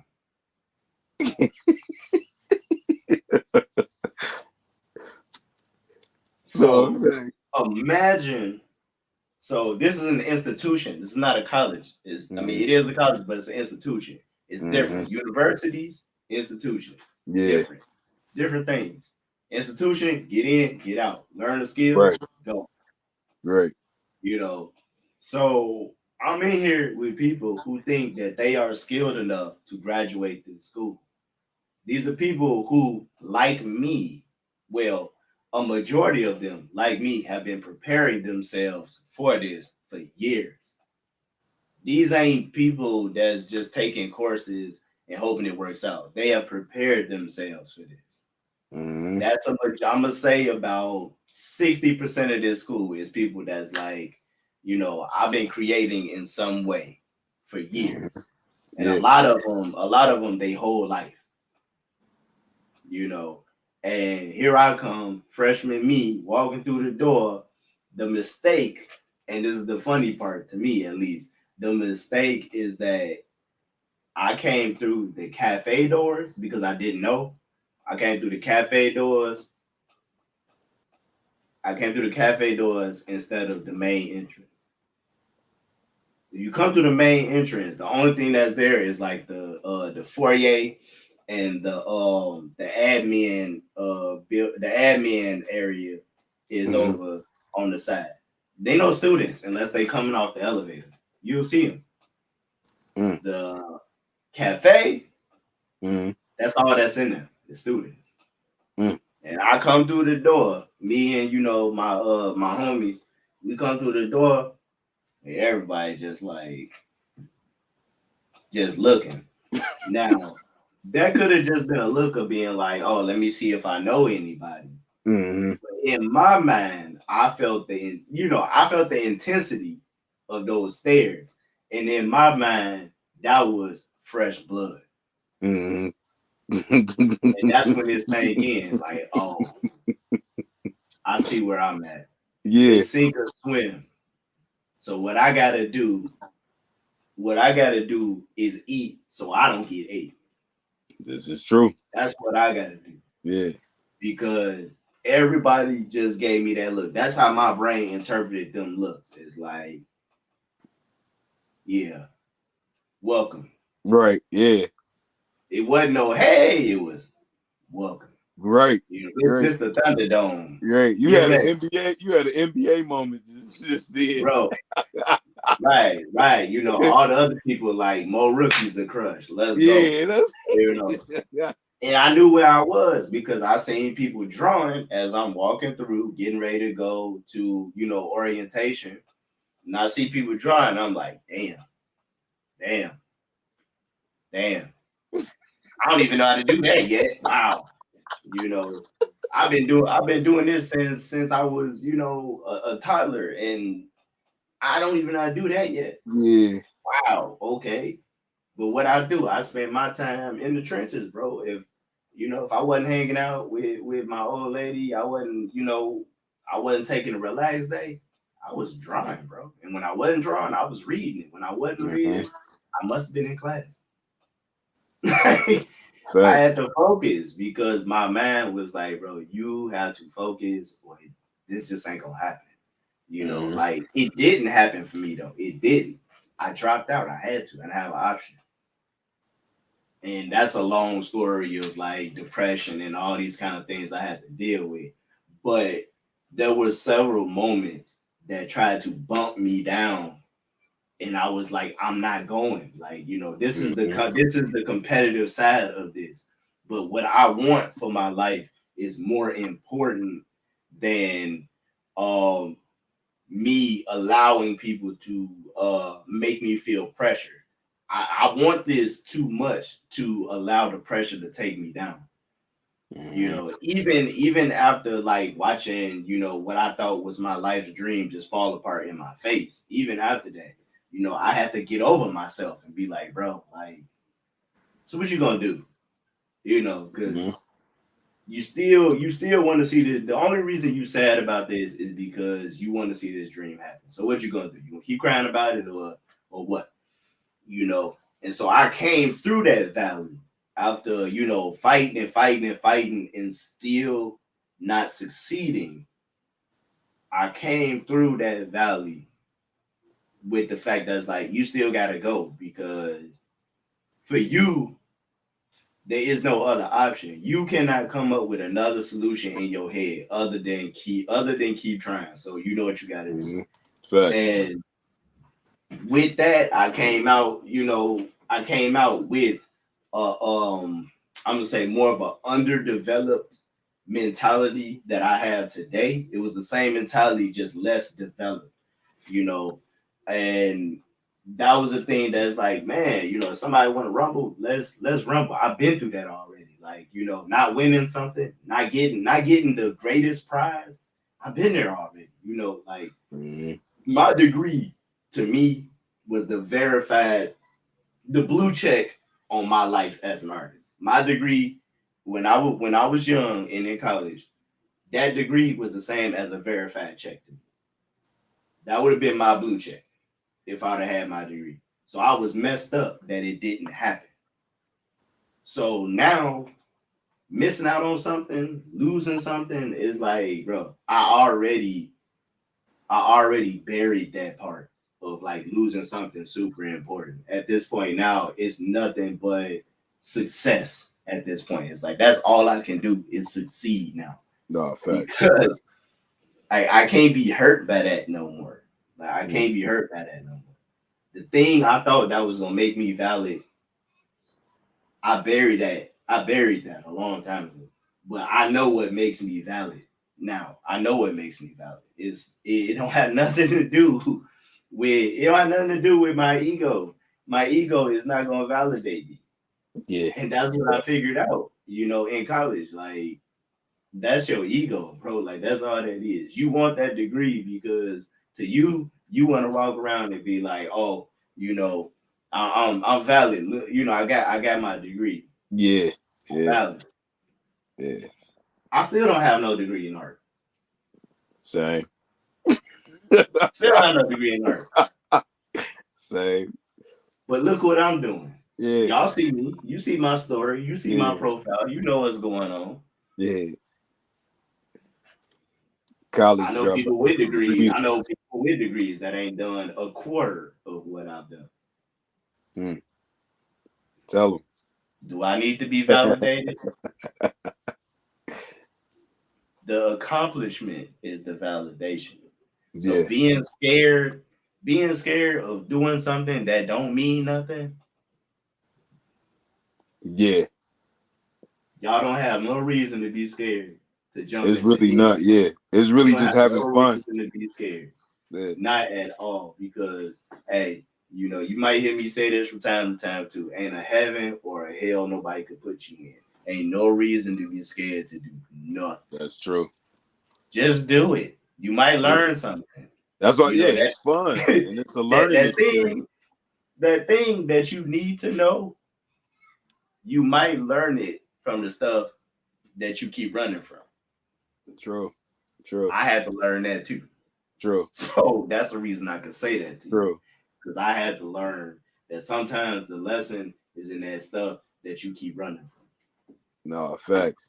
Speaking of saying learning something, look, I'm gonna put it in simpler terms. Anybody who watch any anime or any kung fu or martial arts film or anything, if you fighting this person and he done did some type of fist or paw on you, and you like, wow, I didn't know he was gonna do that. So now you done got something in your bag because you done got hit with this shot, and you like, look, I ain't trying to get hit like that again. So I'm just saying, like, so learn from learn from this, man. It ain't no harm in that, man. Learn.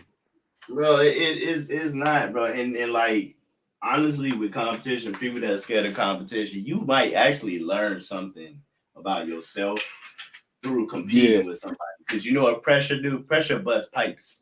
And sometimes the pipes need to be busted. Yeah.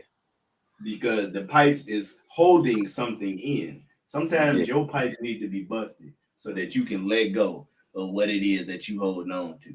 In order to be better, sometimes you gotta let go. It ain't always about accumulating stuff. Sometimes it's about letting stuff go, so the stuff that you actually need can come in. Facts.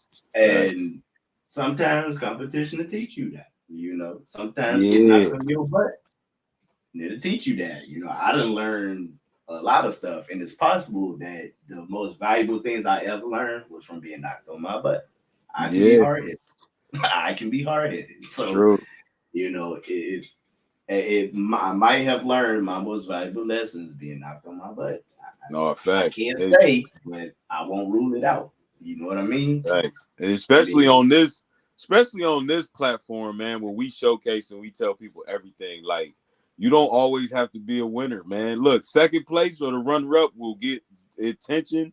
Matter of fact, even more, because somebody be like, you know what? I like this person. I might want to watch their journey now because they look pretty. You know what I'm saying? That was a brave soul. They were determined. Now they look hungry. So you know, you never know. So it's just like that's just like with these, you know, shows like American Idol and stuff like that. Like you never notice how much focal point goes on the person who didn't win compared to the person who won. So it's just like you never know, dude. So that's a big point. Like a lot of people who didn't win actually become just as popular and sometimes more popular because they like people recognize the hard work they put in. Some people feel like they should have got the dub and they didn't. But you know, I mean, case in point. So like that year, speaking of American Idol, that year that Ruben Studdard won. Yeah. Clay Aiken became just as popular. Yeah. So every time you see Ruben Studdard, who do you see right next to him? Clay Aiken. Yeah, true. Ruben Studdard won. Yeah. He won. But he got to share his spotlight with Clay Aiken all the time. Yeah. Because as soon as somebody talk about it, they'd be like, yeah, Ruben did his thing, man. He took it. But then somebody would come out the side like, hey, but Clay, though. I'm saying. Because it was controversial when Ruben won. They was like, it should have been Clay. Yeah. It wasn't clear. It wasn't a clear cut. Like, yo, my man. Like, no, they was like, you know, I don't know. Yeah. They probably picked it out of a hat and was like, Ruben. Right. Right. They It was back there, like jiggling the hat. Like, all right, here we go. Come on, last Yeah, pick. bro. We don't know it. We don't know how that happened, man. We don't know how that happened, bro. No, in fact, But it happened. And the point is that two legends came from one story. That can happen to anybody. that can. That can happen for anybody. I mean, I can tell you right now, I'm in Chicago. Listen, it's about, I looked it up. It's like a couple 100,000 artists in Chicago, like couple 100,000. And I'm talking about like visual artists, like couple 100,000. And art is everywhere here. It's everywhere. It's on the subway. It's on the buildings, professional and street. It's on the bus. It's on the trains. It's on the cabs. It's everywhere. Anywhere you could put some artwork, it is here. It is here. What's going on, Cool Voice? Yeah, it's all over the place. Sometimes to the point where I recognize who did it. Right? Like, I know that person. I just met them. Right. Like, and that's fire. Like all the time. Like we all know each other by 6 degrees of separation here. Like as far as artists go, we know each other by 6 degrees of separation. I know somebody that know you. And it's not too often for me, I meant to say it's not uncommon for me to have done a show and then a month later see that same artist at that show. In fact, some of my artist friends, that's how we catch up. We see each other at shows. Not even knowing that the other person would be there. Not even knowing the other person would be there. We see each other at shows. Like, yo, like, why you ain't tell me you was gonna be here? Right. That's normal for us. Right. But it's still competitive because they got to get their money. I got to get my money. You know, I got to promote myself. I got my projects I'm trying to do. You know, I done projects where I didn't even know one of my homies was also a part of the same project. And I'm like, hey. But at the same time, I'm like,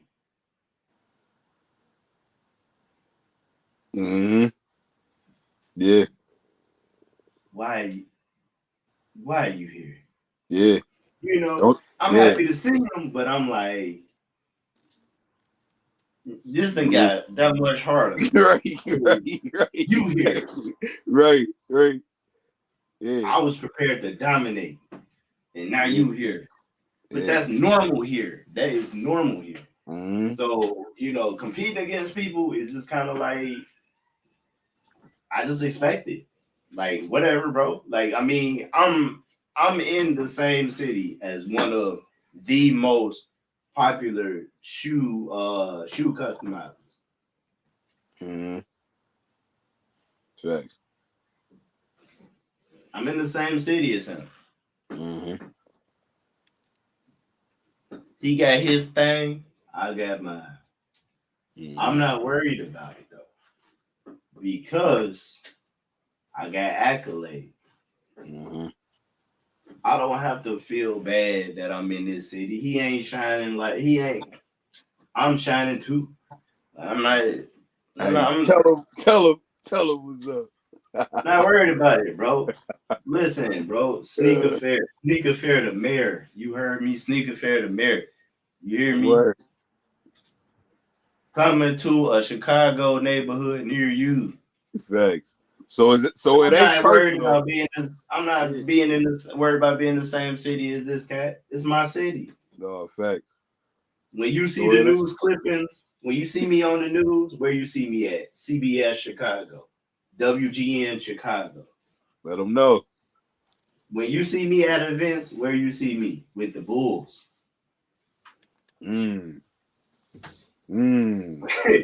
I got something coming for you. I'm really hit you over your head with it. About to be legendary. I'm about to be in a museum. Oh, say less. I'm gonna live forever. Bet. I'm gonna live forever. Yeah. Forever. Yo, tell him.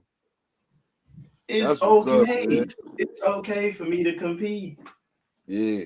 It's okay because the fact that I'm competing makes these things happen as well. Because it's like I understand that. Appreciate it. I cannot slack off. It ain't about being left behind, but it's about slacking off. Yeah. Because whether I'm rich or I'm poor, I will be remembered. I will be in some history book somehow, some way. Even if it's the history book of your mind. Even if it's the history book of your children's mind. Their children's mind. I will not be forgotten. I'm not going out like that. Dang. I might go out poor. I might go out rich, but I won't go out a nobody. Remain legendary. So remember, folks, don't take it personal. It's branding. That's it. That's it. And compete. Yeah. You might find out you like it. Yeah, you might. Yeah, you might like it once you try it. You might find out you like it. You might get a taste. Yeah, you just, you know what I'm saying? And it, it turn you into a whole nother, you know what I'm saying, beast. So, yeah. So don't take it personal. It's just branding. Right. Hey, so appreciate you. You got a lot to do with that too. Shout out Amanda Lester. You got a lot to do with that. Shout out Amanda, yay! You do, you do a lot to For help me out. For You may not know it, but you do. I got a little something for you. But speaking of which, what's the word? I got some stuff to give away. Ah.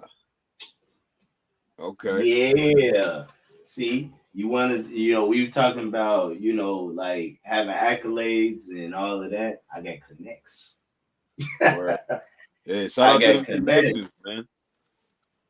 I got connects, so be looking out for it. You will see it next month what I'm talking about. I would say real quick, bro. Shout out to the ones that's actually like not only successful but want to see others succeed too. Because it's just not too many people out there who want to see people grow and see people be the best of themselves. So shout out to those. And then, like I said, you don't owe them nothing. So shout out to those who want to see people grow without you having to get anything in return. So yeah, that was just Yeah, man. So like, all right, October, right? It's hot in here. Damn. Ooh. It's getting intense. It's getting intense. You done dropped all your acclimates, man. That's what happened. You heard me? Right. I'm getting fired up, bro. I'm getting hot. Fired up. Getting hot. Yeah, it's getting let them know.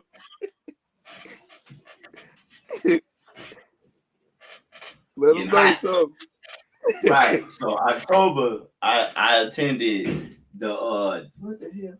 I attended the grand opening, the grand reopening of this Blick. It was a real important Blick in downtown Chicago. It just reopened. It was gone for like 2 years. I attended the grand opening. I got invited, right? They sent me back with a bunch of merch because we working on some projects together. They sent me back with a bunch of merch, and I'm about to give it out. They sent me back with a bunch of merch. And I got some other stuff from my sponsor, LK Liquid Kicks. Shout out. I got some merch from them and stuff to give out too. But let's see, what time is it right now? It is 3:43 in Chicago. I'm gonna give y'all 10 minutes to share these streams. You got 10 minutes to share these streams. Because this is not enough people to be giving anything away. You got 10 minutes to share these streams. You got 10 minutes to share these streams between your artist friends.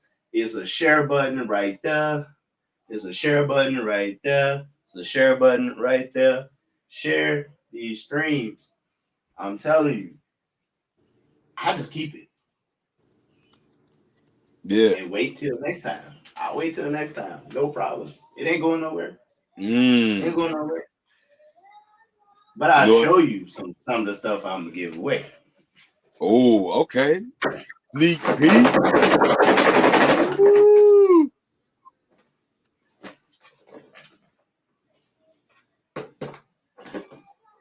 Okay, yeah, you got the goods up in there. Show you what's in there though. Big baller status. What's up? I got you. Yeah. See that? Yeah. Ooh. Which one is that? The Intercoat? No, that's the matte finish. But look at that. Oh yeah. What? You need, What? yeah. Who logo on there? Who logo on there? Don't sleep. Sneaker Fair logo on there. And it's LK. I see you. Don't sleep. I see you. He big dog status. Don't sleep. That's my logo, player. I see you. Don't sleep. That's hard. Official Liquid Kicks merchandise. Don't sleep. That's that my promotion right there. That's my logo right there. That advertising right there. That's not the crazy part, though. That's not the crazy part. What? Ooh. You see all of that? The whole lot, though? Look, you see all of that? Yo. Y'all better share this stream. Man. Y'all better share these streams. Man, y'all better tap in, man. I will tap keep it in all right now. I wouldn't lie to you. That product is the go, man. I love it. I will keep it all. No games. What? Ooh-wee. No games. Hey, yeah, that product's the go, man. Yo. It's like 100-something bottles. Yeah. No game. Man. No game. Yeah. Tap in, man. That product is a go. Yeah. Promise you I'll keep it up. Yeah. On any money. That ain't all of it though. That's just the stuff Liquid Kicks gave me. Oh, he got more these though. Oh yeah. Those is needed. Those is definitely. You see what it say? You see what that say? Color mixing guide. Mixing guide. Yeah. Those is definitely needed. Color mixing guide. I got one of these to give away. Boom. What's that one? Oh, is that pencils? Oh, let's go. Yeah. Y'all better share this stream, boy. You better share this stream. I'm telling you. Let's go. Get the tools you need, and the Copics. Oh yeah, I ain't gonna lie, man. I just loaded up on some. Yo, yeah. Get those. Get those. Better share the stream. Yeah, better share the stream. You better tell your friends it's a giveaway. Tell your friends, man. Oh yeah, that and the pad, yo. I mean, y'all like the draw. Yeah. Don't just tell your friends just for the free stuff. It's knowledge in here too. It's some gems in here, some nuggets. So share it for that too. Tell your friends. But yeah, got a giveaway going, man. It's popping right now. Go ahead and tell them. I told you they gave me a whole lot of stuff. Oh, and another pad. That's a sketch pad, yeah. Okay. Better tell your friends. That's it. He giving away a whole startup kit though. Bro, I will keep all of this. Yo, them hard. Them wait, is them fabric pin joints or them just regular? Nah, these ain't fabric pins, but they some good pins though. Bet. That's a bet. Yeah. Tap in with this. Y'all think I'm joking though. At that top, it's a exclusive only. You had to have gone to the event to get members only. At that top, up top, it say exclusive only. It's probably gonna be a little hard to read, but that's a exclusive. Oh yeah, only. It's small print, but yeah. Wow. Oh, and more pencils. Let's go. Oh yeah, yo. I'm trying to tell y'all, man. These right here, this watercolor marker right here, it's a bad boy. Yeah, the watercolor markers is dope. Watercolor markers, bad boy. Tell you, y'all better listen.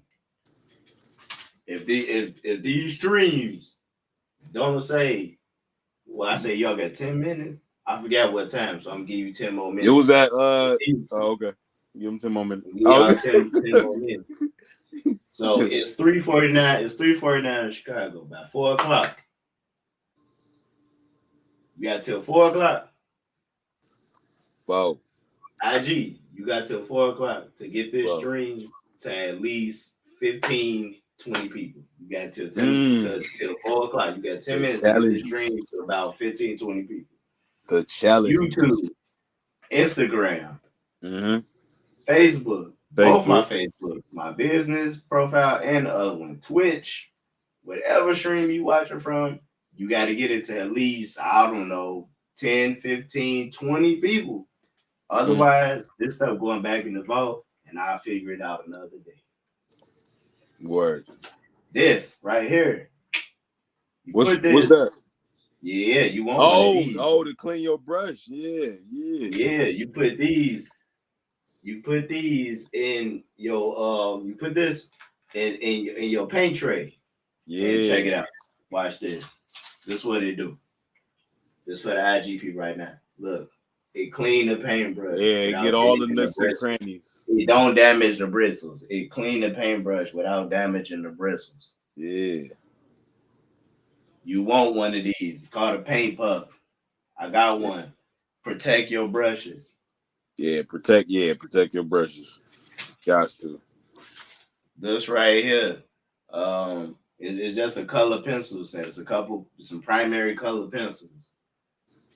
See, hey, it's it's free pencils. You didn't have to pay for them. No, in fact. That's all I'm saying. We just talked about the free thing, so yeah. These right here. This is Blick's brand. I think it's pronounced Utrecht. This is Blick's brand. Acrylic colors in here.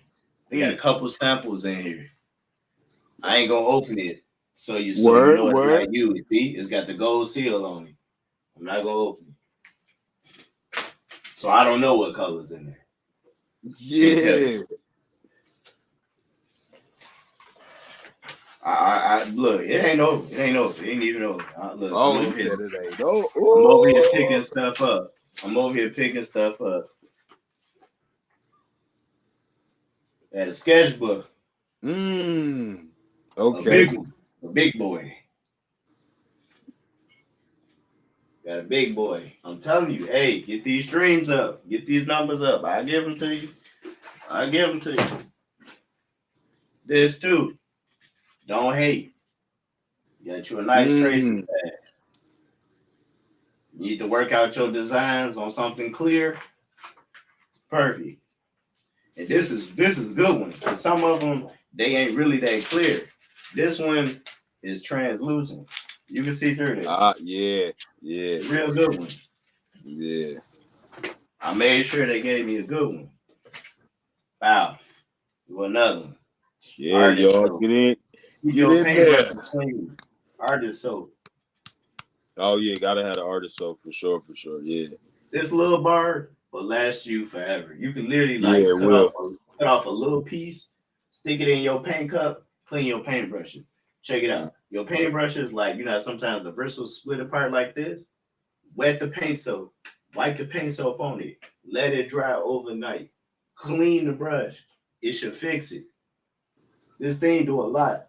You can clean paint stains out of your clothes with this. This thing do a lot. I got one. I'll be giving it to somebody. I don't know who. Somebody. If the stream get to where it need to be. Yeah. That's all I'm saying.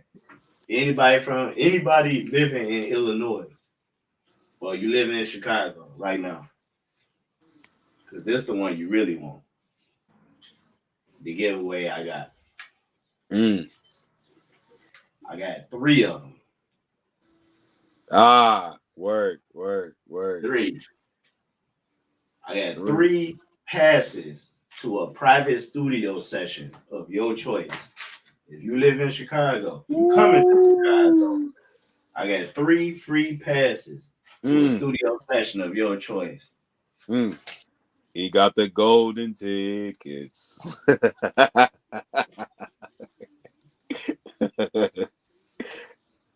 The golden tickets. Let me tell you what's on their schedule. Mondays. Yeah. You can do a multimedia. You can do a multimedia or a session of like drawing figures. You can draw people. You know, the people stand up there and pose. You can do a session like that. They got a sketch session, and the people gonna pose for 30 minutes. That's another one you could do. You could do what's called a lino cut, which is basically like a stamp. They'll show you how to make like those graphic posters where you take a bunch of stamps and it turns to a graphic poster. They show you how to do it. Yeah, that's fine. What else is on here? You can do a sculpture session.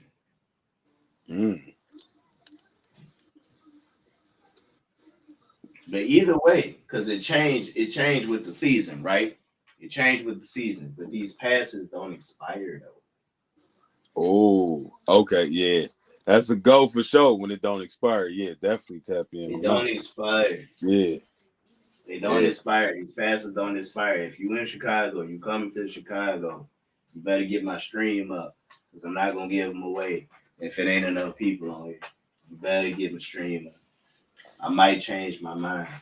Oh, tap in, y'all. Tap in. Tap in. Here we go. This one. It's another valuable one. This thing is not cheap. Let's see. It's a flash for a light. Really? It's a Bluetooth flash. You know that thing you see on top of cameras when they take a picture, it flash. Yeah. So you can get good lighting. Well, this one works with a smartphone, so you don't need a digital camera. This works with a smartphone. Yeah. It's Bluetooth activated. You can put it where you need to put it. When you take your picture, this is gonna pop out first. Fill the room with light, so you get good lighting on every picture you take. Yeah, that's your own little softbox right there. Yeah, can't beat it. Hey, do what y'all gotta do. Get active. Oh. Let's see. 3 minutes. 3 minutes.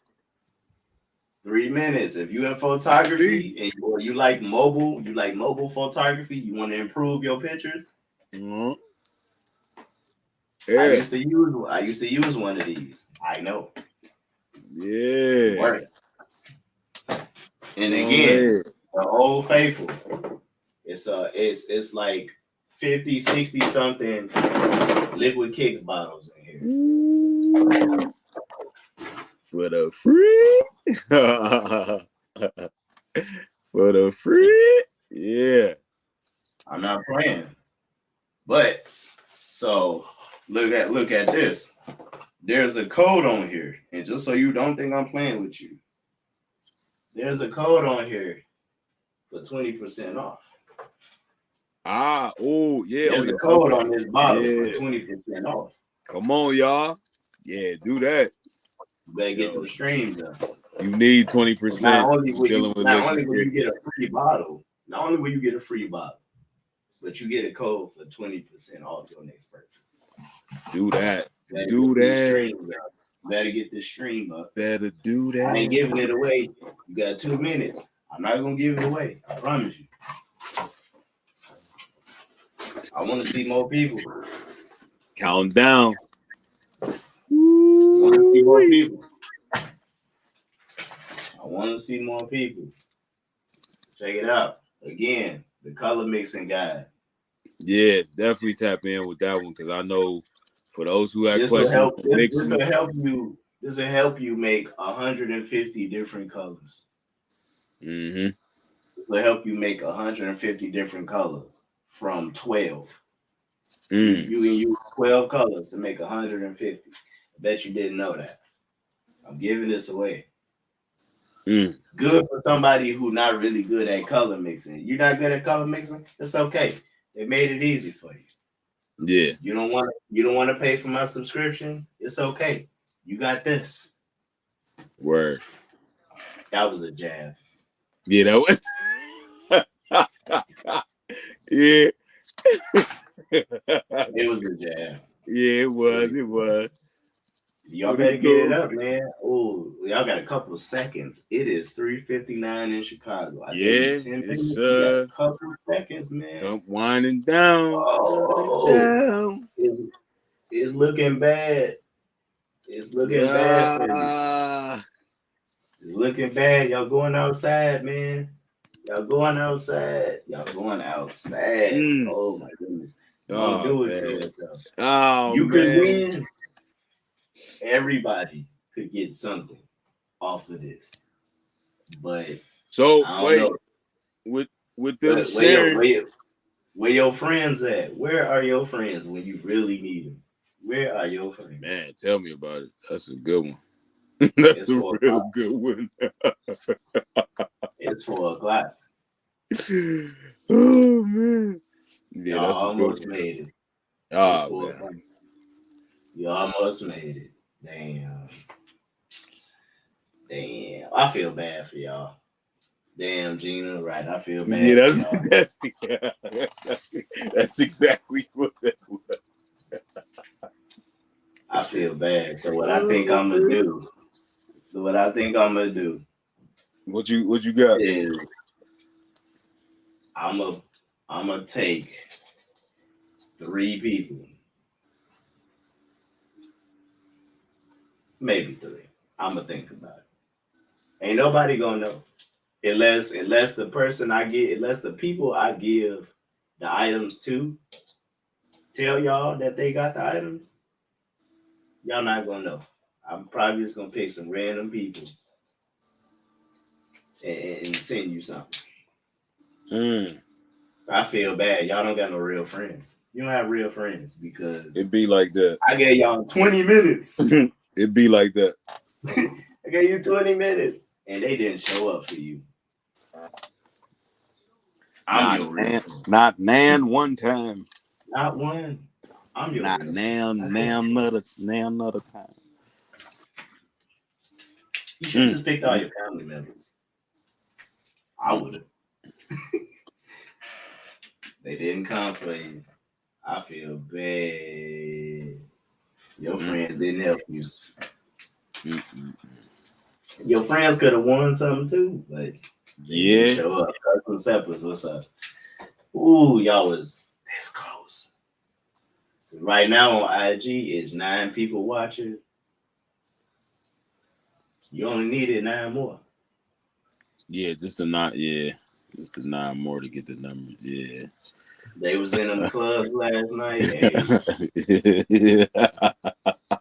I was in the trenches working. Yeah. What did he say? Don't nobody say not a nail nutter like you said. Yeah, like he's not a like nail nutter. Yeah, that's from how high. Yeah, not Not a a nail nail nutter. nutter. Ain't not nail one showed up for you. Yeah. Hey man, what you missed? Hey, A lot. you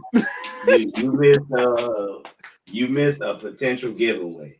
You don't have to worry about it because it never happened because they couldn't get the stream high enough for the giveaway to happen. Hey,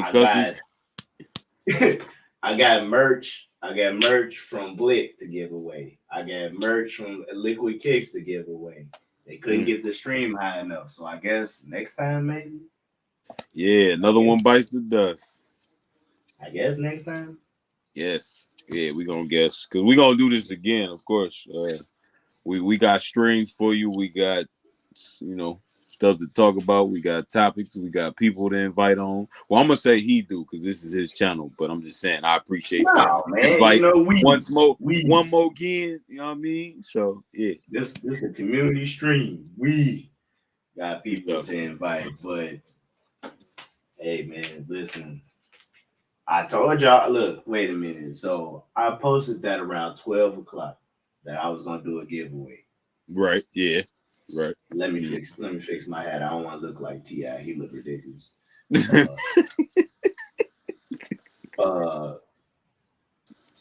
Right, one band. Yeah, what?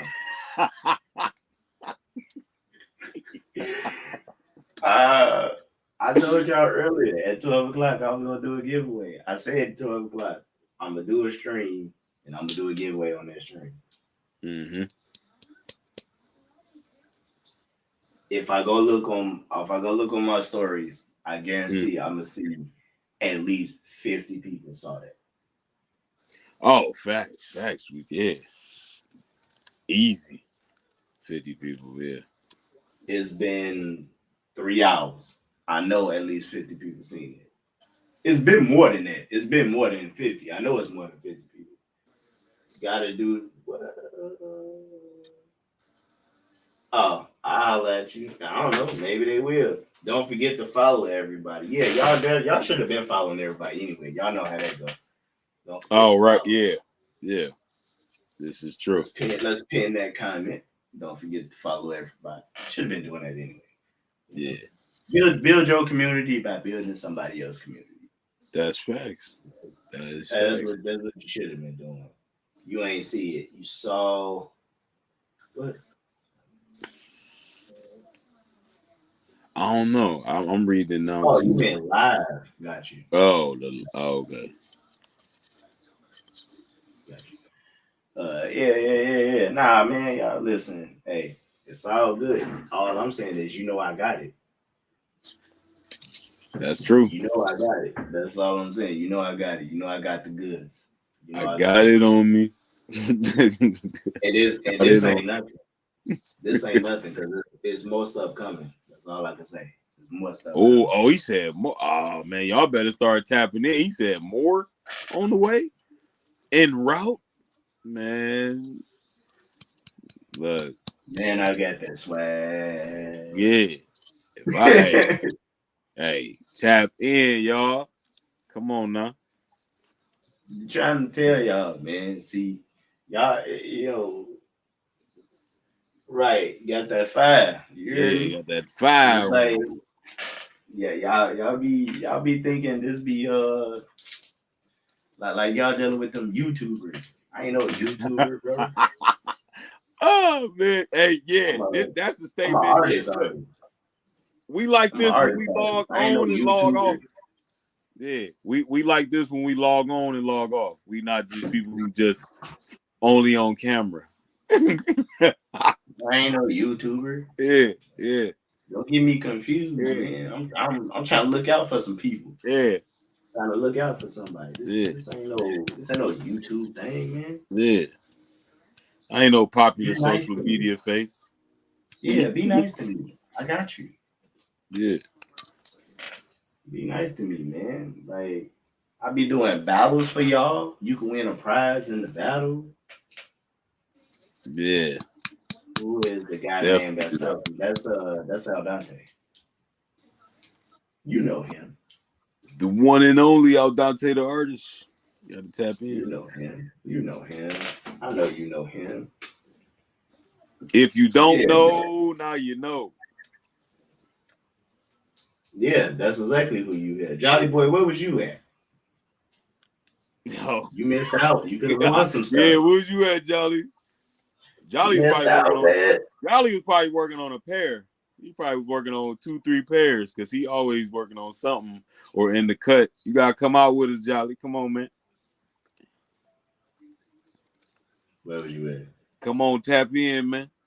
I hope you got a New Year's pair ready because I want everybody to talk about their New Year's pair. It's January.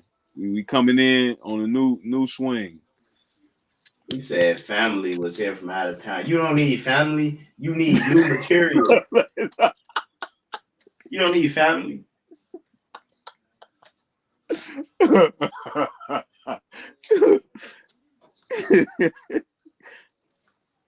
Family don't buy new art supplies.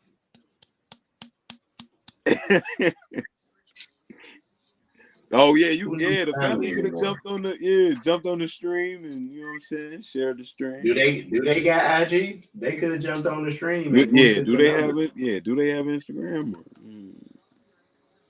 What y'all be doing, man?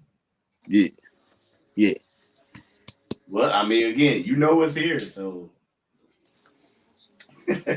you Don't they sleep, brought man. cash. Don't sleep. No, Please do not sleep.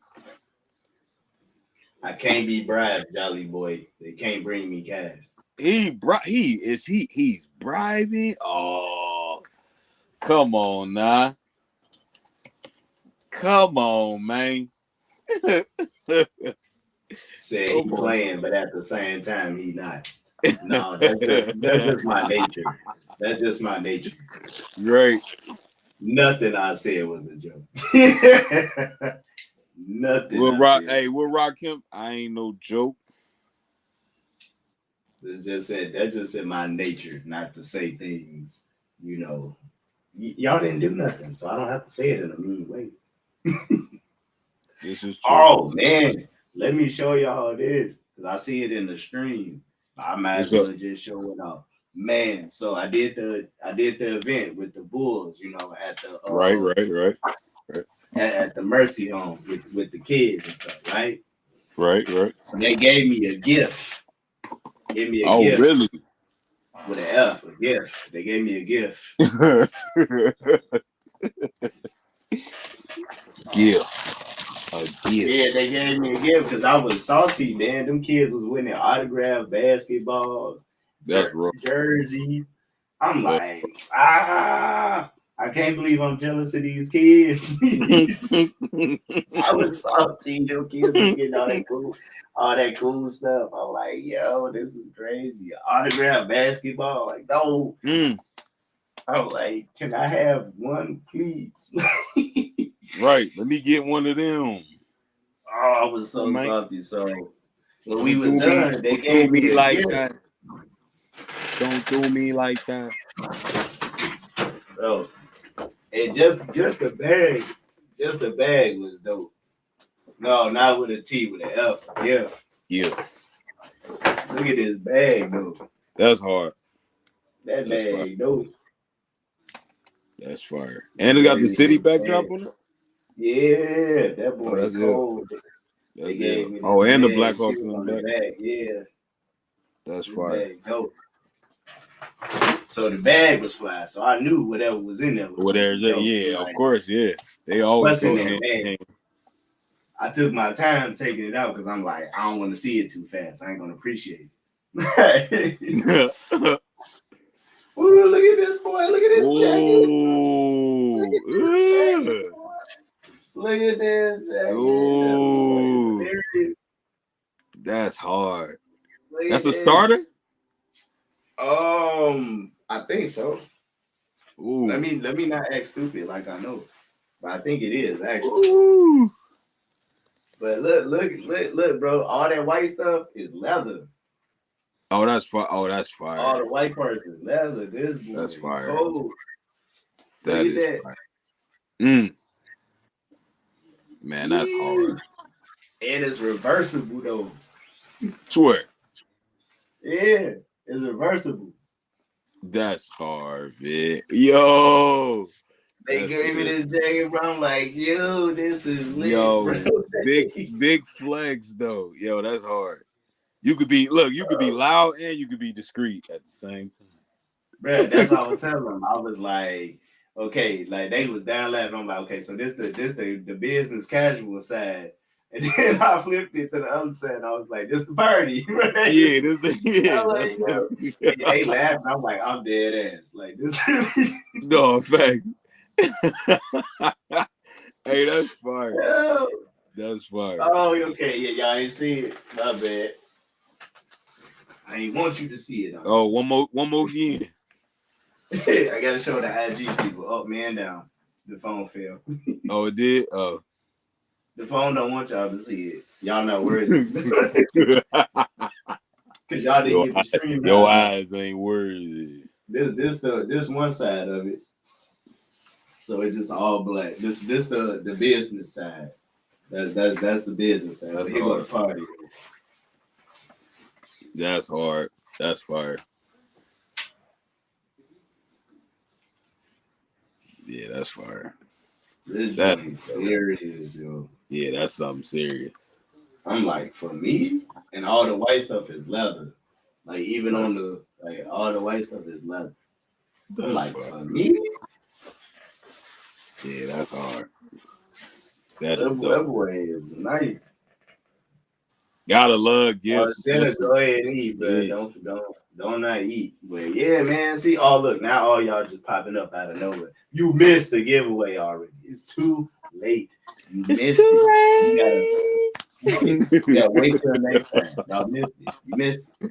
late. I said it's too late. Y'all missed the giveaway. At least you could do is follow everybody. That'll be your Yeah, gift. that's the best. That's the best. Everybody gets followers. That's the best thing you can do. But right now, yeah, you're gonna have to wait. I had Liquid Kicks merch for y'all. I had Blick merch for y'all. Who knows? Next time I might have some Bulls merch. God, things are getting interesting even more. Bulls merch, like let's go. I might have some stuff. I know people.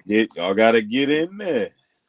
I know Get in people. there. You know what I'm saying? Giving me stuff. They just be giving me stuff. I know people. I got an autographed basketball back here somewhere. Fire.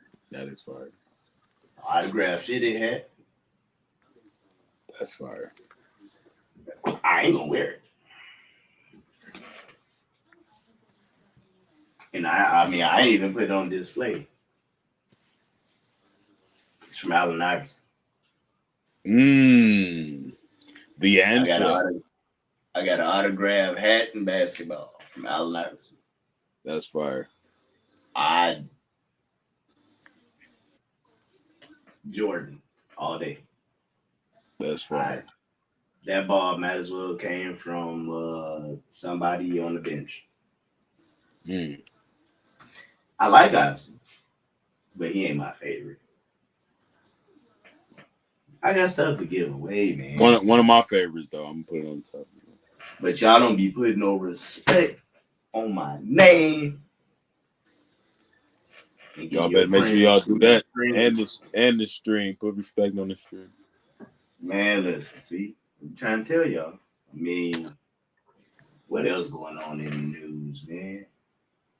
What else going on in the custom world? What's happening in the art world? What's happening?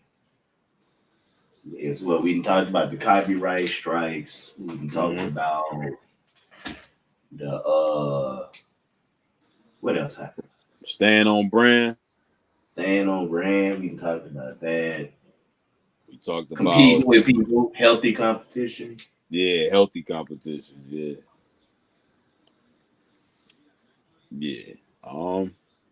Yeah, we covered it. Yeah, we covered the base.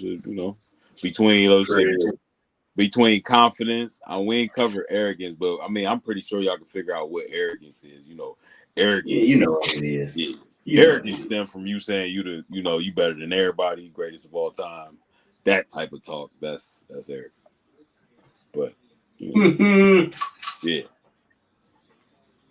Also, if you ask to compete against somebody, don't run away from that.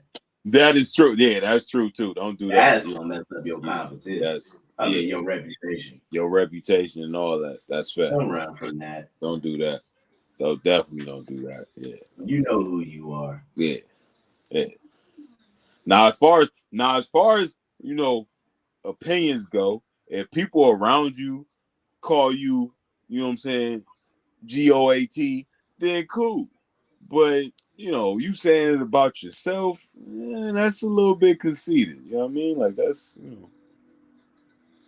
so yeah. And don't back down from competition, especially when you started.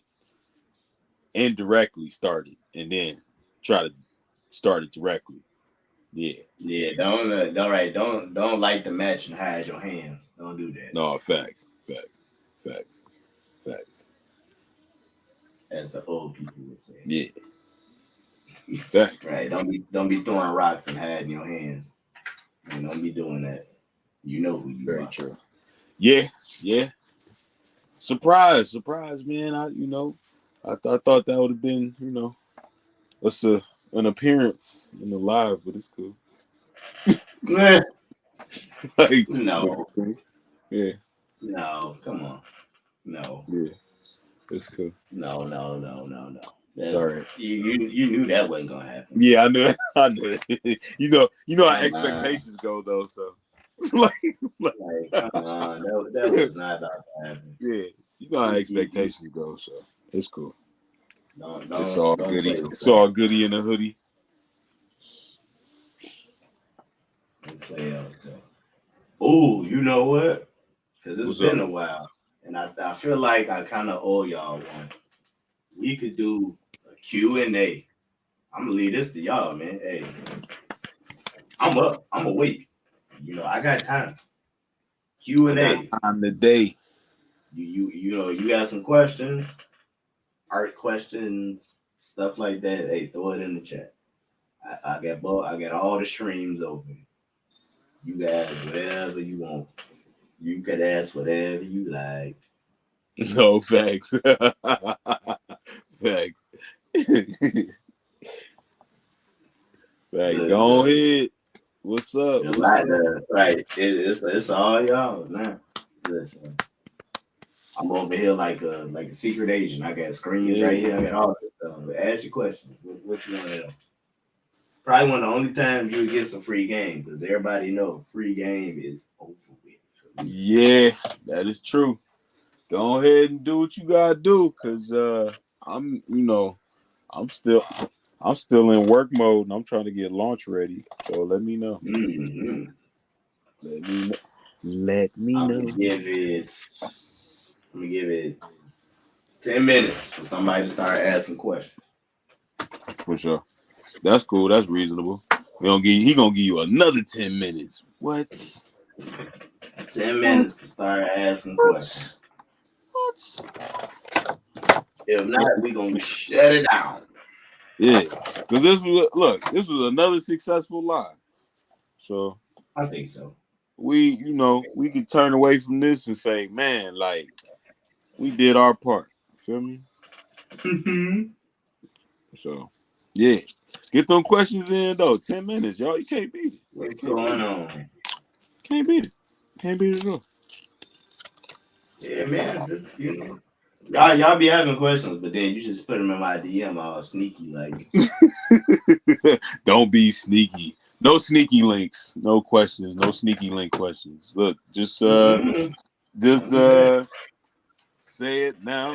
And if you got 10 minutes to think about it. I mean, so it's not too much pressure, but I mean it's still time on the clock though. So Time on the clock, shot clock. yeah. Cue my Jeopardy music. Yeah. Oh. Damn, what's up? I ain't gonna lie, Jeopardy is my go, man. It's funny. All the shows I used to clown my mom and grandma over, I sit in there and watch it with them. Like, of course you did. I'm like, wow, the irony. You got 10 minutes. 10 minutes. Well, not even. You got like 7. Ask all the questions you want to ask. Yeah. Ask them up. Ask them up. I ain't gonna lie. Sometimes I like playing Jeopardy anyway, just to challenge my intellect. So yeah, I do that sometimes too. But how many minutes left? You got like 7. You got what 7? the Come floor. on, y'all. The floor is yours to ask Come whatever on, kind of 7. questions. Y'all got questions because somebody will hit my DM and say how you make this color.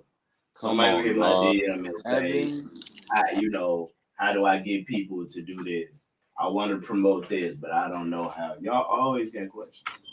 Man, that's plenty time, yo. Plenty. Y'all always got questions.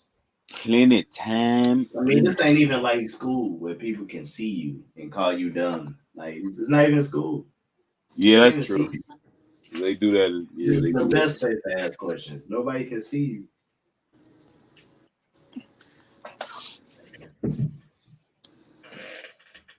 You gave me so much, but so much I can't think. But I know it's something I should be asking. The countdown. We were supposed to talk about pricing. When? Huh? Who said that? Amanda said that pricing. We were supposed to talk about pricing. What specifically would you like me to? Would you like us to address about pricing? Yeah. Break that down. Yeah. What? It's a very debatable, very subjective conversation. But what specific?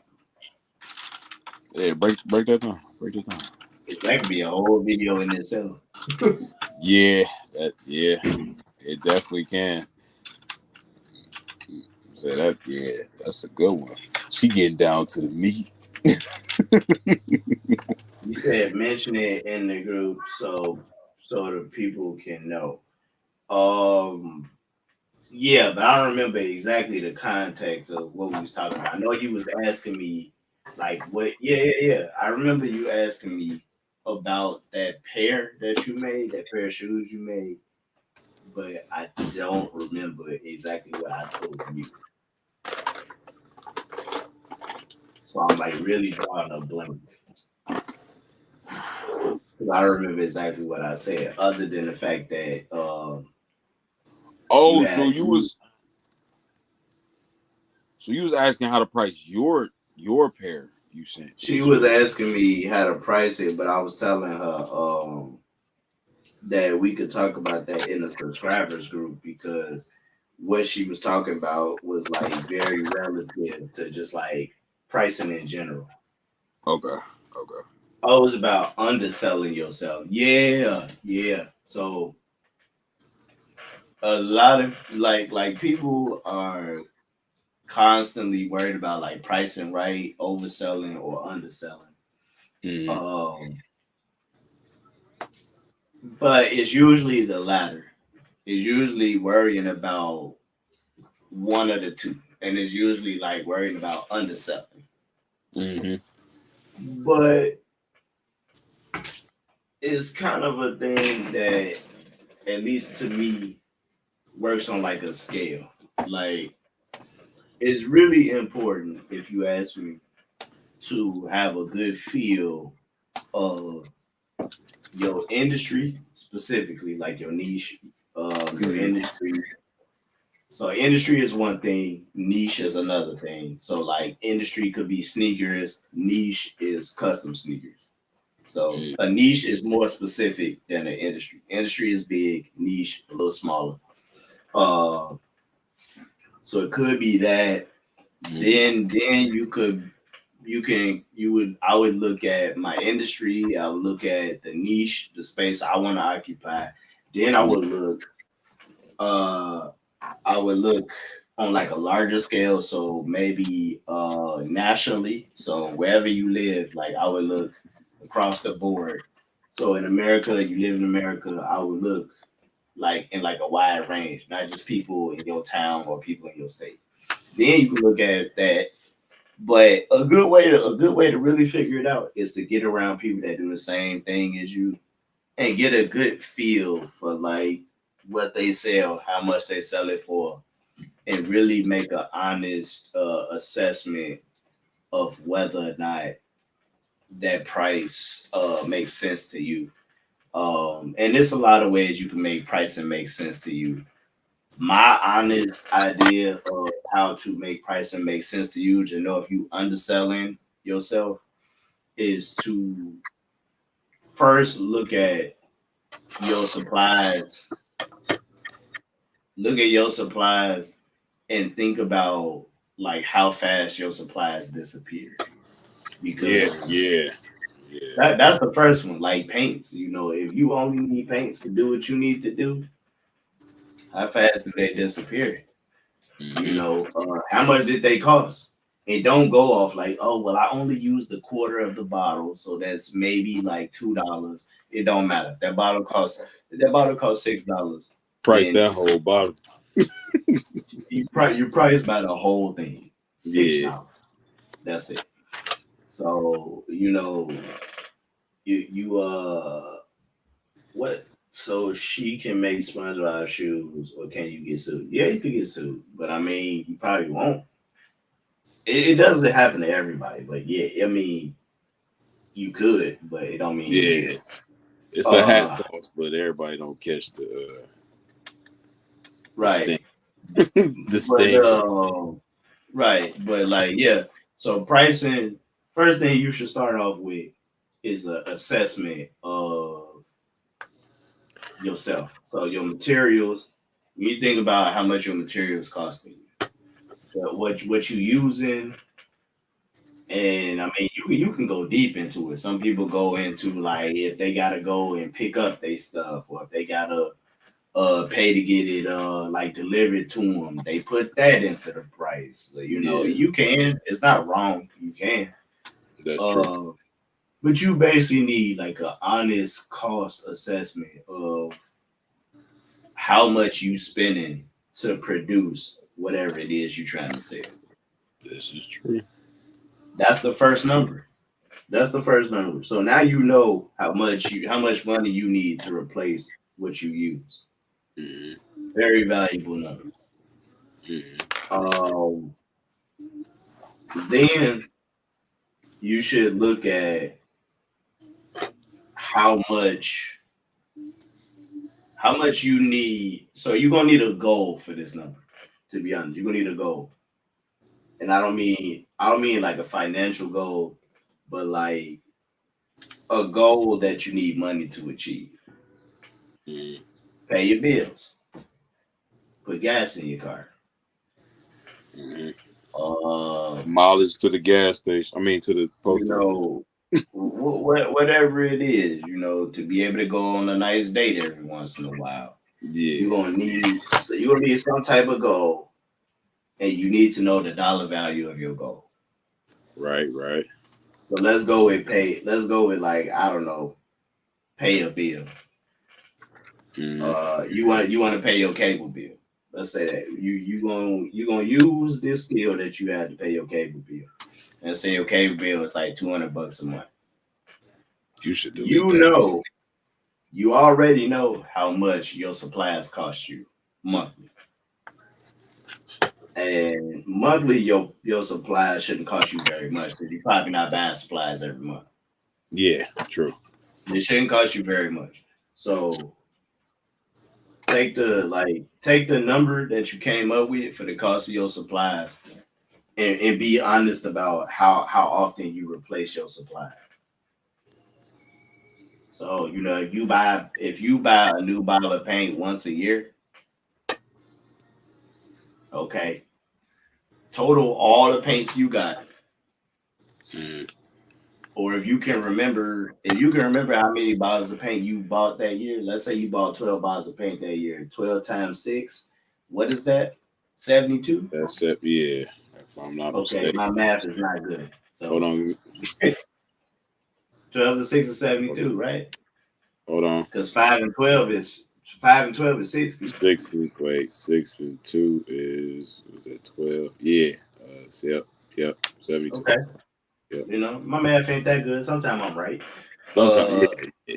so if you only spend $72 a year, then you divide that by 12, which is what, $6. You spend $6 a $6. month. Yeah. Your That ain't average bad. is $6 a month.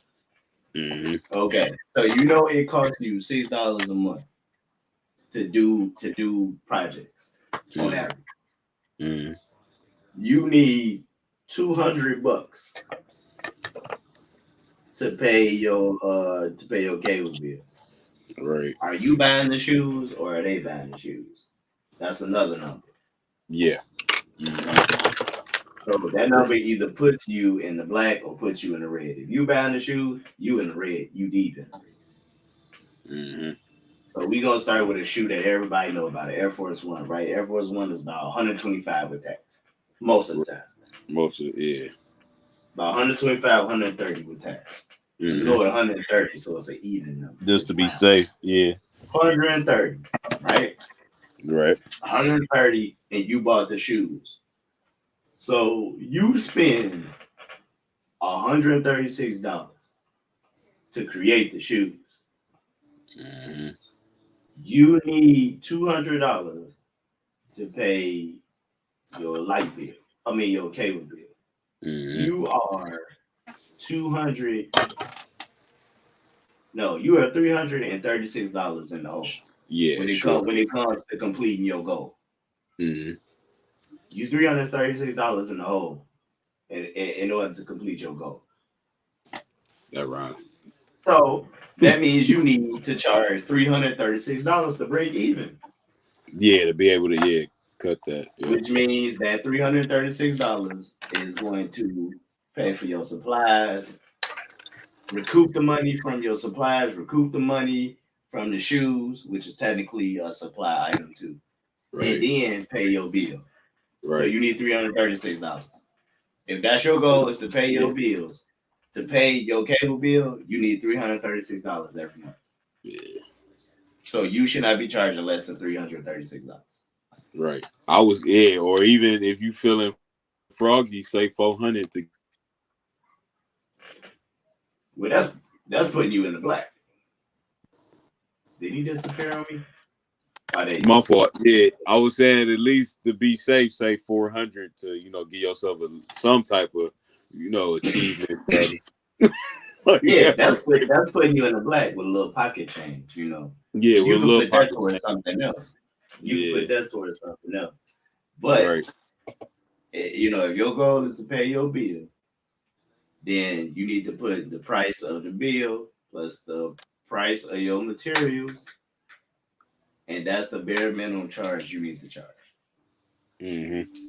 Above all, if you don't have a goal, you don't have a goal to attach to what you do, then you need to you need to have a price that allows you to make your money back if you don't have a goal attached to whatever it is you sell. So Right. maybe you don't have no bills. Lucky you. Maybe you don't have no bills. So yeah, you still buying the shoes and you buying the materials. Again, the Air Force One is about $130 with tax, maybe somewhere in there, lower or higher, give or take. And we said we only spending $6 on paint.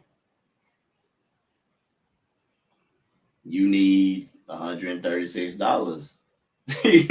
You need to charge $136. However, so that's the baseline.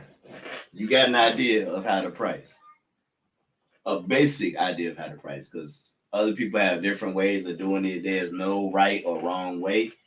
The only reason your price is wrong is because you cannot get people to commit to it. It's not a good price if you can't get people to commit to it.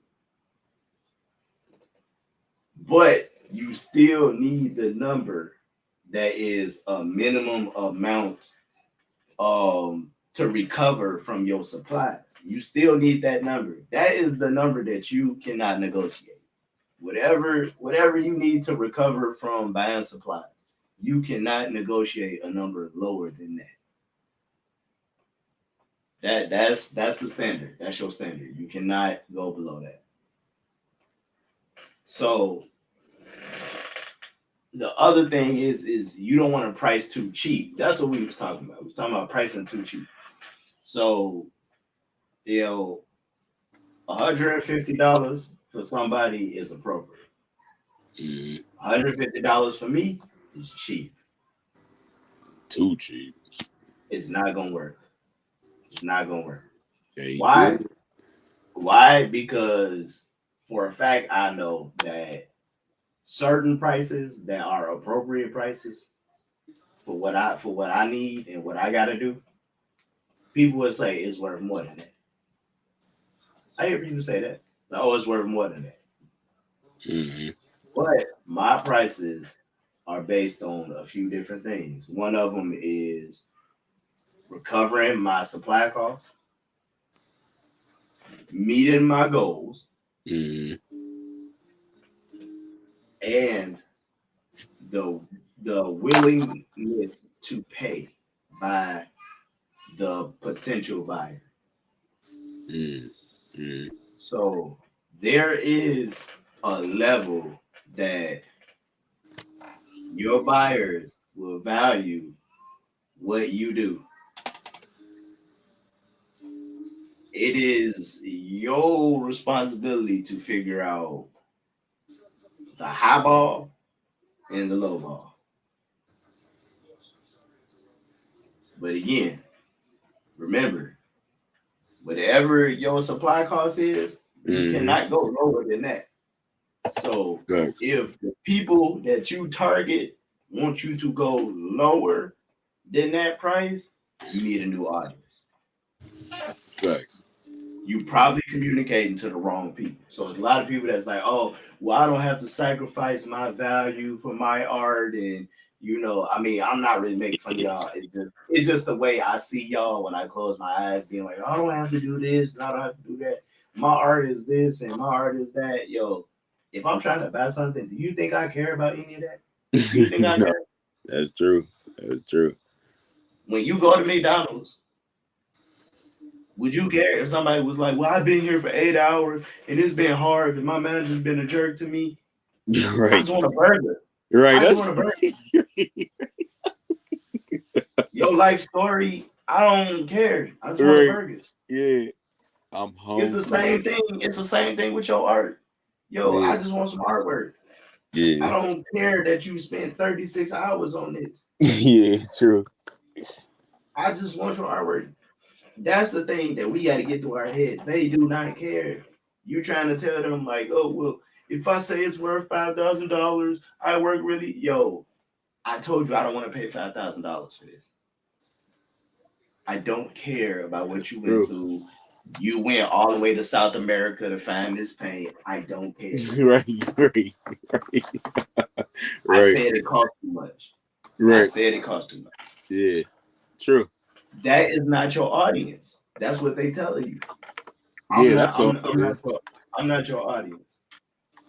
I'm not your audience. So you need to find the people that can afford that price that you want them to pay. Yeah. The ones that say research. You just promoting your stuff and waiting for Prince Charming to come and spend $5,000 on your work. You're wasting your time. You need to go find Prince Charming yourself and show them like, what's up? I got a painting. I got a painting. I know you can afford it. I know this what you like. You ready to buy it or no? Right. That's all you gotta do. And they say, name your place. It's not gonna work. Name your place. Right. You gotta find the right people. Perhaps you need to find a new circle to hang in. Maybe you need to start going to galleries. You want $5,000 for your paintings? You know who pay $5,000 for some paintings? People that go to galleries. Right. Here's the thing. You might not meet the requirements no matter what you think. You know, you might want to go in a gallery and put your work in a gallery. They're gonna say, well, who you know? Why should we take your paintings? True. Who you know? You might have to get your bars up. You might have to go get some accomplishments. Like, you know, some galleries don't take people if they don't have nobody that vouches for them. Like, okay, what program did you go through? Where did you go to school? You know, do you have an artist? Do you have an artist statement? Do you have like, where can we look you up? Have you been published? Have you been published by something that they respect? Like, have you been in a reputable magazine? Have you again, like, there's lots of requirements that you might not meet. So this is not your audience either. Right. And it's not okay to drop your prices. Just understand that whatever you charge, you have to accept the risk that come with that. Right. You know, I mean, like, I know somebody who a couple years ago was charging like $150 for every custom sneaker they did. They wound up flooded. And couldn't produce the artwork in time. Yeah. They couldn't deliver because they had a dang garage full of shoes because people was like, 150. That's like buying them from, from the store. Yeah. and this person was working too hard because they were trying to do their best work, which you should. Mm-hmm. But because they was underselling their work, they wound up with too much work, couldn't deliver, and they made a lot of people angry. Yeah. So the answer was to up their price so that all them cheap people wouldn't flood them with orders. That way they don't piss nobody off. Mm-hmm. They actually make more money, and because they have less, they can get it done at a reasonable amount of time. Facts. Also, pricing changes. Pricing can change your demand very easily.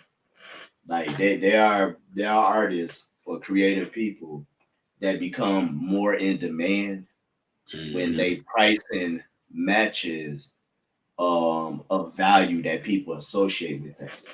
Like if you was a producer and you was charging like $100 for beats, but the circle that you around is like a lot of professional people, you probably not gonna get that much business or that attention because these is people that's like $100 is cheap.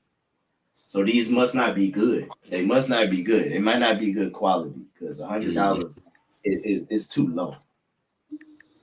Mm-hmm. You change your price and say it's $1,000 for this beat. Now you getting attention because people say, okay, that's what I'm familiar with. I'm familiar with this price point right here. I can work with that. That happens in all types of creative circles. You cannot undercharge because you losing out. Your reputation might be suffering from Mm-hmm. you being known as cheap. Um, and then you cannot overprice because yeah, I mean it could be a lot of things with overpricing. Overpricing has a lot of issues. Overpricing can make you look arrogant to people because they like this is not worth it. It's all perception though, Mm-hmm. but you have to accept what comes with the territory. You can't just be like, man, people be hating on me and all of that. Is like, well, do you know what they concerns are?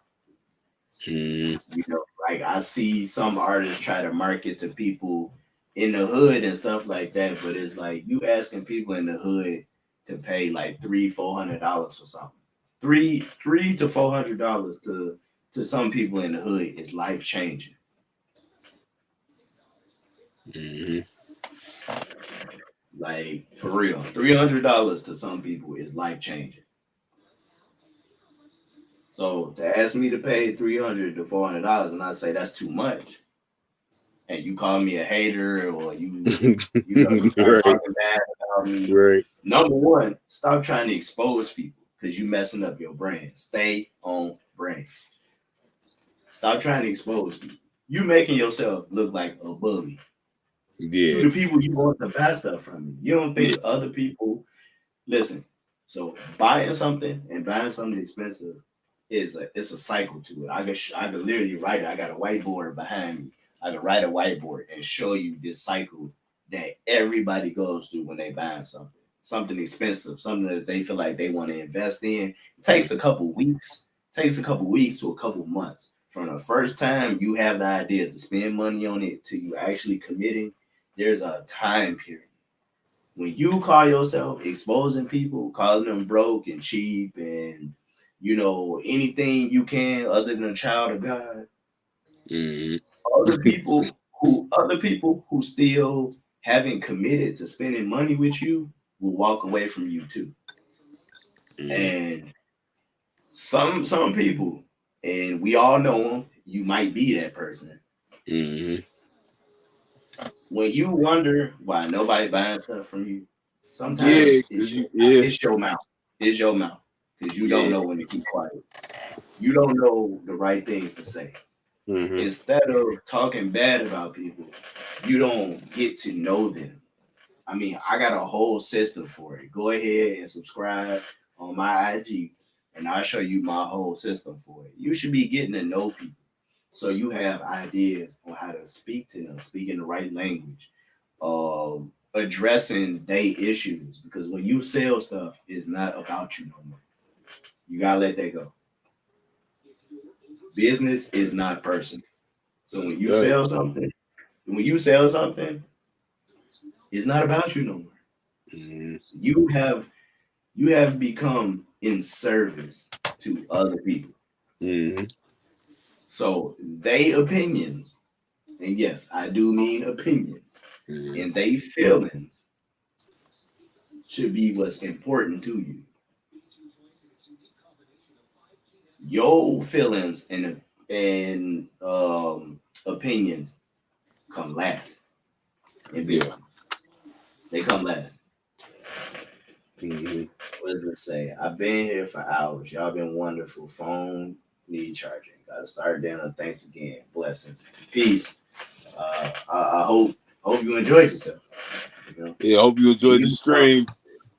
right? Yeah. Do you sometimes go through people's accounts and say how much you should have sold this customer? No, no, no. I ain't gonna lie. Who For, has the time? for beginners, for, for beginners, it's sometimes hard to price your work good. Absolutely, because you don't know nothing. But I've told y'all, for the longest what to do. You need to get out there. You stuck in your own little bubble. Your little studio is not where you're gonna learn how to price stuff. Go to some art shows. Go to some art shows. Yeah. Go where people actually selling the stuff you want to sell. Your little bubble, you can't learn nothing there because you protect it. It's your bubble. You decide what happens in your bubble. The only way you're gonna learn is to get out your bubble. Okay, but no, the reason I don't go through people's pages and do that is because I don't find that appropriate. I Mhm. don't find it appropriate to tell you what to sell your stuff for. If you Right. ask me, if you ask me, then maybe I'll talk about that. But I'm not gonna go through your stuff and be like, man, you underselling this. What's wrong with you? I'm not Right. gonna do that Yeah. because number one, I don't know what you know. I don't know what you know. I don't know how long you've been doing that. I don't know who's ever taught you something. So I cannot do that because it's rude if you ask me. But if you tell me, which Amanda is something that Amanda did, she told me how much she sold it for. And I said, no, I think you did good because I thought about what a lot of people who are successful at doing what Amanda does, what they sell for that I'm aware of. I thought about what I sell for. I thought about material costs, and I said, "Cool, that's like a good price to me." You know, because your pricing also you need to be able to maintain your pricing. You need to be able to maintain it. If you can't maintain it, it's not a good price. Mhm. Fact. It's raising bit by bit to see how much people accept to pay a good solution. No, not to me. It's not. No. Um, you can raise your price, and I don't say bit by bit. So like every month, every other month, don't do that because you need to have some consistency about you. If you Mhm. change your prices, there should be some type of announcement that Yeah. your prices are Yeah. changing. People should know that it's coming. Like I wouldn't want to buy something to where I look 1 week and then the next week is it went up $20. Not without an understanding of why it went up. No, because that you gotta learn a lot about other people in business because you gotta like figure out like people's thought patterns. And I know for me, one of my thought patterns would be somebody told you or you seen what somebody else is getting and now you want that. So it's basically like, you try you don't know what your stuff is worth. And you just trying stuff and maybe you trying to get, maybe you trying to get over. I don't know what you're doing. Mhm. And I can't trust that. But you increase your price when you increase the value of your products. Mhm.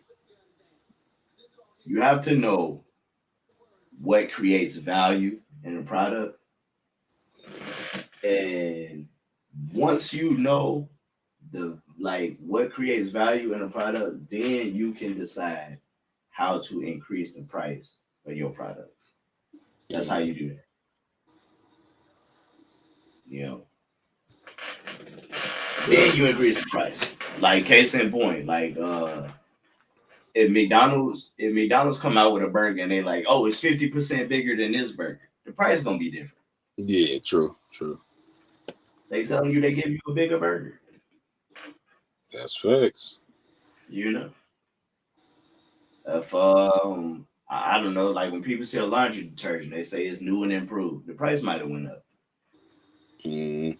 This laundry detergent is better than the old stuff. Can't sell it for the same price because for you, you might be like so. Let's say let's use that example. Better if something has improved and you charge the same price for it.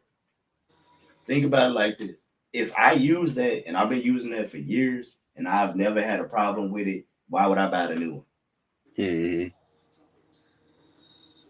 Especially if they're the same price. Why would I buy the new one if the old one is the same price? Right. You can communicate to a person subliminally that the new one is better by increasing the price. I'm not saying that's always going to work, but what I am saying is that for some of the people that consume your products, if you say this is new and improved and the price is higher than the old one, and you still sell both of them, they will buy the new one because the price is different. Because when they look and they say, I don't really understand the difference. I'm reading the packages and all this, and I don't understand the difference. Mm-hmm. The decision, the decision making factor can easily be that this one costs more. So it costs more, so it must be better. Facts. Listen, they do this all the time. Go in your grocery store and go in any grocery store that sells generic brand names. Like they sell generic and brand name stuff and they right next to each other. Sometimes it's only like 10 cent, 5 cent, like no more than like a dollar or two difference between the generic one and the other. Mm-hmm. But they could be the exact same. And likely they came out the same factory. It's just one is brand name and one is the store brand. But it's the same thing, same factory. Probably the only thing different is the package. Mm. Same can, same box, just the packaging is different. Mm. The colors, the logos, whatever. They get us like all the time. Like go in the canned food aisle. Look at green beans. Ain't green beans just green beans? Mm-hmm. How do you have a better green bean? Right. That's very true. What except It's what green beans. putting organic on it? Right. But they can set like Walmart can sell Walmart brand green beans for like 50 cents. Yeah. And let's think of a brand, Green Giant. Green Giant can sell their green beans for $1.50. So it's $1 difference between these green beans. Mm-hmm. Somebody is the person. I don't want to say broke because that's not the person who is concerned with saving money is going to buy the store brand, the 50 cent brand. Mm-hmm. The person that is concerned with quality is going to buy the Green Giant brand. Right. Because it's a name that they recognize and the price. Because we know as people, you have to pay more for quality. Mm-hmm. You don't get quality for cheap. We know that. So, but guess what? The trick is they both came from the same factory. Mm-hmm. They came from the same factory. They got delivered in the same truck. It's the same thing. No, thanks. Like, and you know how you know? Flip the cans over. those nutritional labels. I used to work at a place that makes those nutritional labels. Those nutritional labels, they have to go through the science and really like process that stuff to create that nutritional label. Mm-hmm. So it's not some made up stuff. Like that's some serious business that really has to happen, and it's a really delicate process. So look at two labels of the same thing, a brand name and a generic brand. You either gonna see the same thing or a difference that's so small that you don't care. Mm-hmm. But again, like I said, the person who does not have that much money and is focused on saving money is gonna buy the generic brand. The Correct. person who is focused on quality will buy the more expensive brand. Facts. Yeah. So communicating quality has a lot to do with price. Mm. Communicating quality has a lot to do with price. Facts. Let's just say I asked about raising in a situation like you undercharge as a beginner and you want to reach the right place without knowing how much the right price is. I mean, I already told you, you need to get out. Mm-hmm. How many artists do you know? Mm-hmm. Personally. Not on here. Not on here. How many do you know personally? Like, do you belong to a community of creators? If not, get in one. You know how I know this stuff? Because I don't belong to a community of creators, people I could go visit my whole life.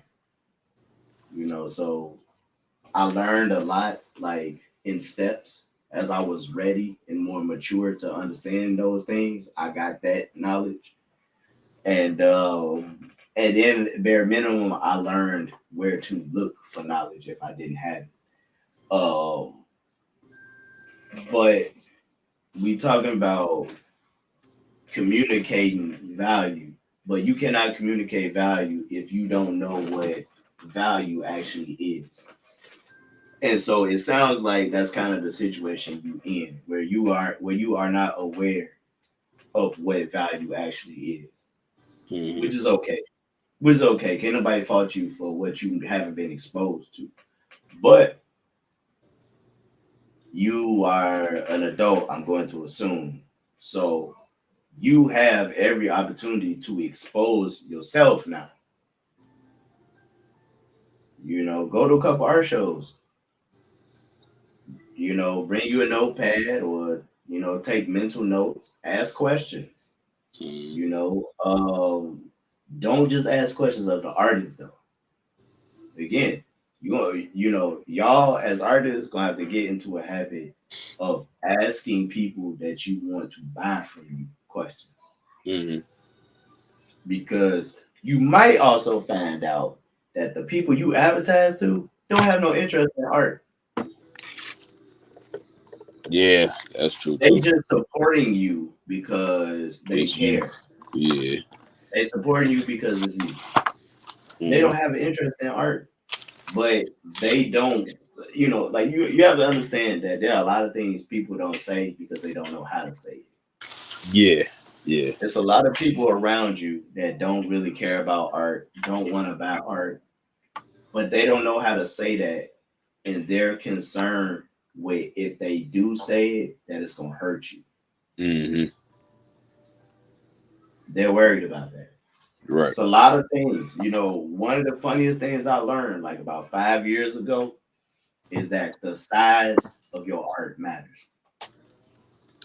And you could say like duh, but wait, because I didn't tell you the rest of it. The size of your art matters. I made a painting that's it's like 3 feet by 2 feet. It's big. Um, and it was in a big frame, which kind of added like 2 inches to it. So it was big. It was real big, thick frame too. This lady at this art show kept walking past, and she walked past, she paused, stared for a couple seconds, kept going. She was doing that all night. Mm-hmm. And then, I just got curious because I caught on to her doing it and I asked her what was up. And she was like, I really like this painting. I really want it. It was a painting of Michael B. Jordan as Killmonger. And she was like, I really like it. I want it. You know, she started talking about that stuff about how, you know, she in love with Michael B. Jordan, all this, blah, blah. And I always put the price tags like directly on the painting so people can see the price. Just in case I'm having a conversation with somebody. Um, so she seen it and she was like, I could pay that all day, every day. I'm good. I can do that price. That's nothing. Mm. But so I'm just thinking in my head, like, so what's the problem? Like, you know, like let's do the deal, shake hands, and figure out how you gonna take it home. Mm. That was the problem because she said it as soon as I was thinking about it. She was saying is big, it is big, but I'm worried about tearing it up, getting it home. That was her concern, was her taking it home. I said, well, you know, that's not necessarily the problem. Like I know how, you know, I actually been, you know, trained on how to pack up a painting and, you know, send it through the mail. You know, my mentor, the lady who basically raised me in art, you know, I was with her for 20 years. She showed me how to do that. I used to work at a Michaels and I didn't work in the framing department, but I mean I was like with them people every day. So I seen them pack and, you know, like pack and put people's like frames, custom built frames. Cause when you go to Michael's, they will put your work in the frame for you. They will build the frame and put it in there.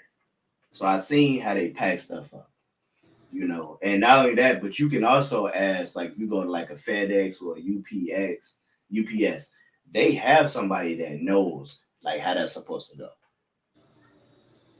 So, you know, they got people that it's a lot of opportunities to learn how to properly pack something. And you can Google it for free. Boom. Uh, Mm. but I learned a lot of this before Google existed. I'm that old. uh, so, you know, I was like, dang, you know, so yeah, I could do it for you. But then she was like, well, I'm worried about it getting tore up in delivery. In my mind, I'm like, well, damn, like, where do you live? I just drop it off. You know, that way, you know, it never left my hands. You know, I'm responsible for what happens to it. But she couldn't, you know, and then she started talking about, you know, she wasn't sure if she had the right amount of space in her house for it. You know, so she had a lot of concerns about like protecting the artwork that she thought was special.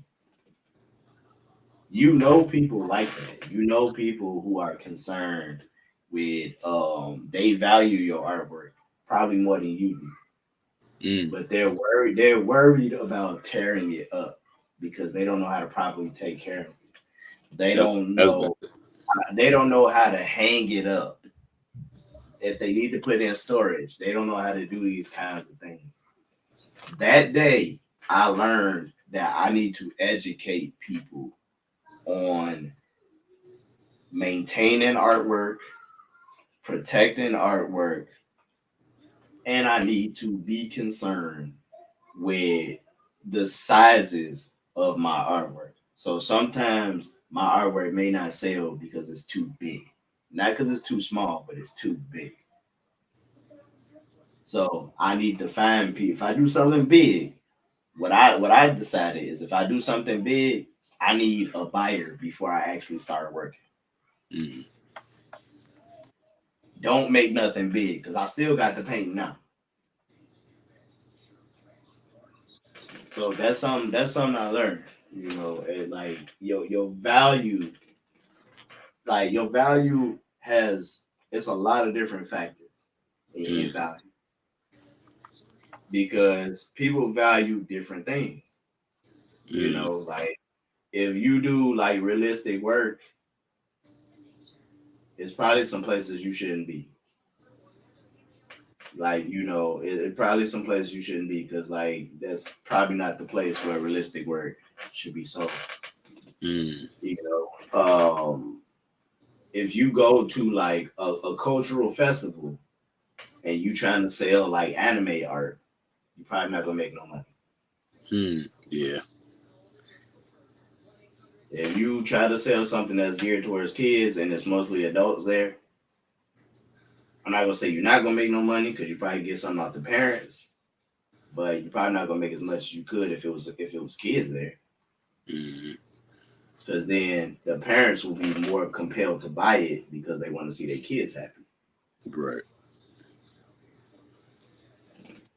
So, value has some nuance to it, and then value has some things that's just like they just are what they are. Like it's like concrete, there's no way around it.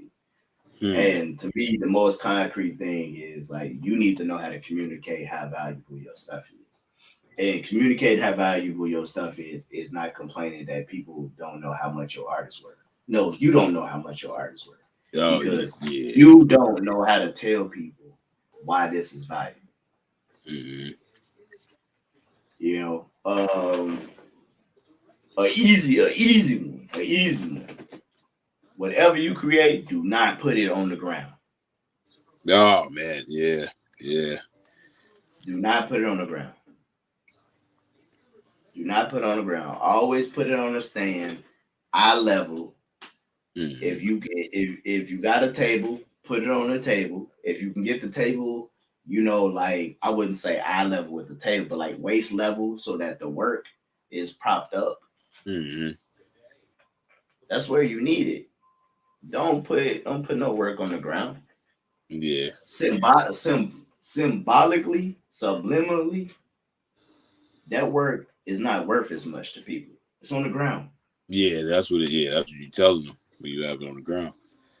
For them, why would they want something that's been on the ground? Yeah. Don't put your work on the ground. You communicating that it's not valuable. Right. Some people don't know that. Some people put their artwork on the ground. Don't put your artwork on the ground. Yeah. It's that simple. Don't put it on the ground. I learned that. Ooh, that was about 6 or 7 years ago. It was a art show I was a part of, and I had a big homie. He asked me. He said, "So, how many pieces are you able to hang or whatever?" I was like, "Well, I'm only able to hang like 4." But I was like, I know I at least got like about 10, so I was gonna put the other ones down. He was like, "No, don't do that." So I was like, "Oh wow." I was like, I ain't even know that. So yeah, you learn something every time. Like I said, I don't know everything, so it's always good to get like wisdom and insight. You know what I'm saying, from a highly trained or another, skilled or veteran artist. So it's just But yeah, communicating your value of your artwork. It's a lot of things, I mean, have a professional setup, don't, like you definitely don't want it to where it's like all over the place. It ain't hung up, right. You don't have good light on it so people can see it real good. You want to do certain things. If it's like canvas or something like that, if you frame it, it looks more professional. Yeah. If it's paper, if you frame it, it looks more professional. I could tell you one thing too. If you can get all the frames the same, that's uniformity. It's gonna be more pleasant to people's eyes. If all your frames look different, they all different colors. They some of them decorative, some of them not. The ones that's decorative, people will probably think those are more valuable than the ones that's not. If you got them uniform, it won't matter. It's a lot of things. It's I mean, even sometimes like some people would mistake, like if you do a bunch of different styles, some people might mistake that as like some of these are not worth as much as the other. So like if one style is less detailed than the other one, Mm-hmm. People that don't like, and you got to remember too, most people that you're gonna deal with don't know nothing about art. They don't. Yeah, true. They don't. So you might confuse some people and do like something that's less detailed, but that's how that style looks, Mm-hmm. you know, or that's just your expression. Mm-hmm. It could be either or. Then you got all this super detailed work you done did. Some people might think like you know, they could think anything. They could think like, okay, well, you know, this some of your old work. Mm-hmm. Uh, people think a lot of different things, and the more experience you have, which you don't have to be the one who went through it, you can learn from people who've already gone through it. Mm-hmm. Which is why I say get out there, start learning from people, find you a mentor, preferably somebody that's like old enough to be like your parents. Mm-hmm. Uh, so you would know they have like a solid amount of experience. Right. You can learn things and you could be better prepared. You know, I'm better prepared because I had the luxury of being around people like that. Right. I had the luxury of being around older artists to say, okay, well, this will help you, this won't help you, try this, try that. You Mm-hmm. know, those kinds of things. And they got to me young. I started getting my first lessons when I was 7. So they got Mm-hmm. to me young. But now communicating value is like a complex thing. Mm-hmm. And it's no one right way. And it's a whole lot of ways that may not work for you. And then there's just some ways that's just entirely wrong. Right. And a lot of those wrong ways is any way that confuses or makes the people that you want to sell to uncomfortable. Mm-hmm. So again, the number one thing that's a big pet peeve for me is don't be talking bad about people because you're not making no sales. Yeah. Don't do that. Yeah. Like, don't talk bad about your audience because you're not selling like you want to. Mm-hmm. Like True. I see a lot of y'all put them posts up like, oh, it don't cost nothing to share my work and do all of this. Right. Right. Right. You probably offended some people. You probably offended some people, you know, and that ain't gonna never share it. Mm-hmm. You know, I'm gonna say that I do post those, but I post those with the context because I also put in a caption when I'm saying this stuff is that you know to tell artists to support other artists, Mm-hmm.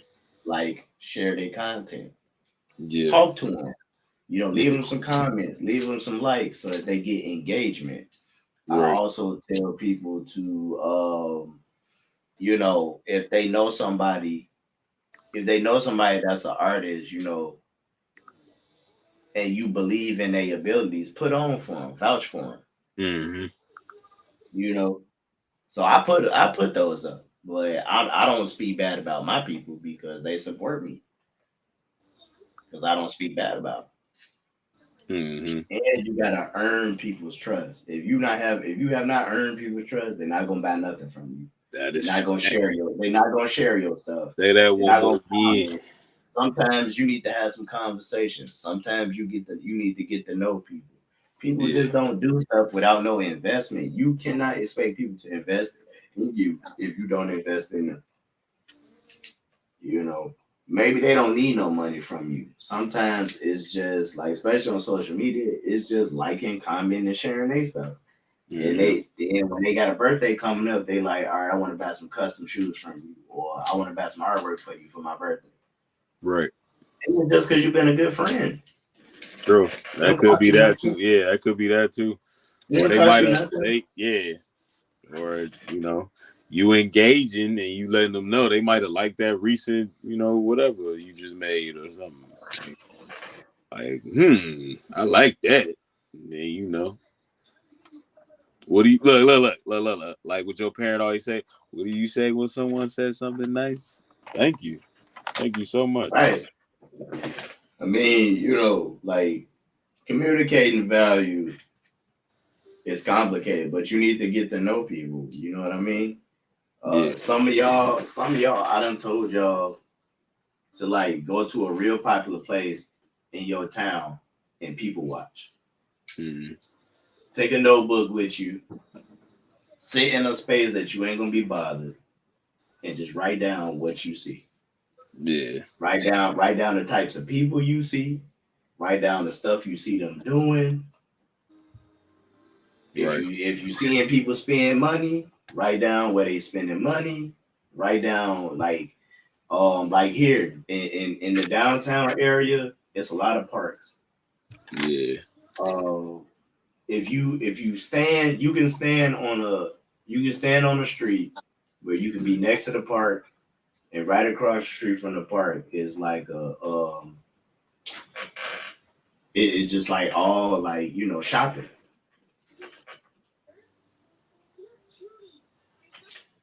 Yeah. They shopping. All you gotta do is just see what they doing. Like look at how they dress too. Yeah. Businessman walking his dog. Oh, he either just got off work or he walking his dog before he go to work. Mm-hmm. Possibly. Yeah. What do that mean to my business? That's what I think. What do that mean to my business? Businessman walking the dog. What do that mean to my business? What about his life? What about his life can I put myself in? Mm-hmm. One of the first things I could think of is he like dogs. He might like a picture of his dog. I don't know. Yeah. I don't know. Out here in Chicago, you see all kind of stuff. I see people in suits rollerblading to work. That's normal out here. You might see a dude in a suit riding a bike. Yeah. That's normal. That's normal stuff. Like, you might see like a group of like 15 people fly down the street and they all on bikes in downtown. Yeah. Traffic, heavy traffic, and they just flying down the street. One of them might have a suit on too. Like they all got on their racing gear. One of them got on the suit and like, oh, he get his exercise in, and then he finna walk right in the job. He might be on break. Like, like you see all kind of stuff out here, man. Like you see women with dogs in their purses. Oh, the purse dogs. Yeah, all that kind of Yeah. stuff. Listen, look, I mean, you might see a girl with a dog in her purse walk right in Starbucks, come out with some big ass cup, and like, she finna drink all that little old woman drink all that. Yeah, and I'm gonna write that down.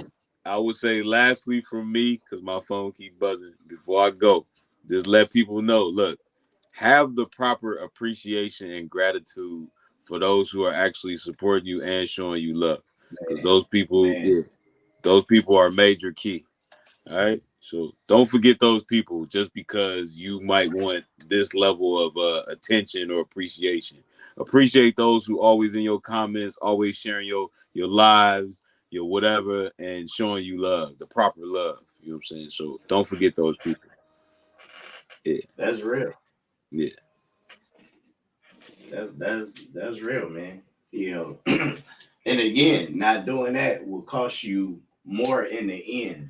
I like to call those people my champions, because them the people that me doing that is them the people that show up for my live stream.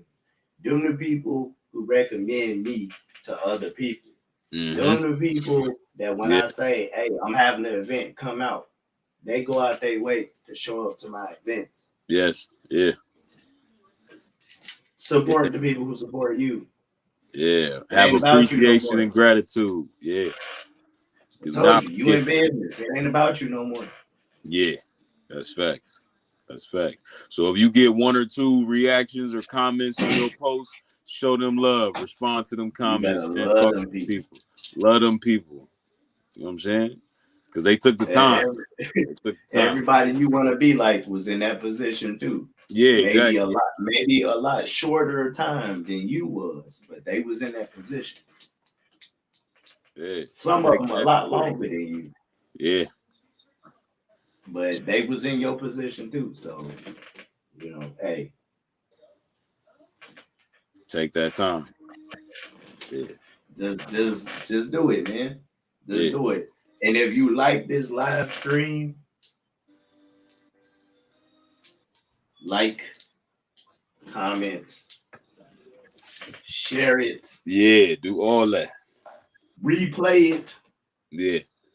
Take notes. All that good stuff.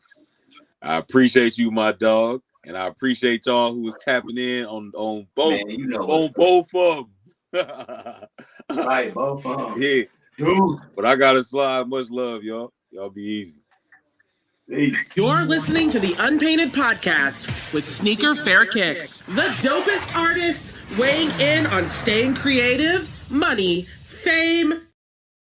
You're listening to the Unpainted Podcast with Sneaker Fair Kicks, the dopest artists weighing in on staying creative, money, fame, and glory. Get that creative kick you need for the weekend. The Unpainted Podcast. Make art and hustle.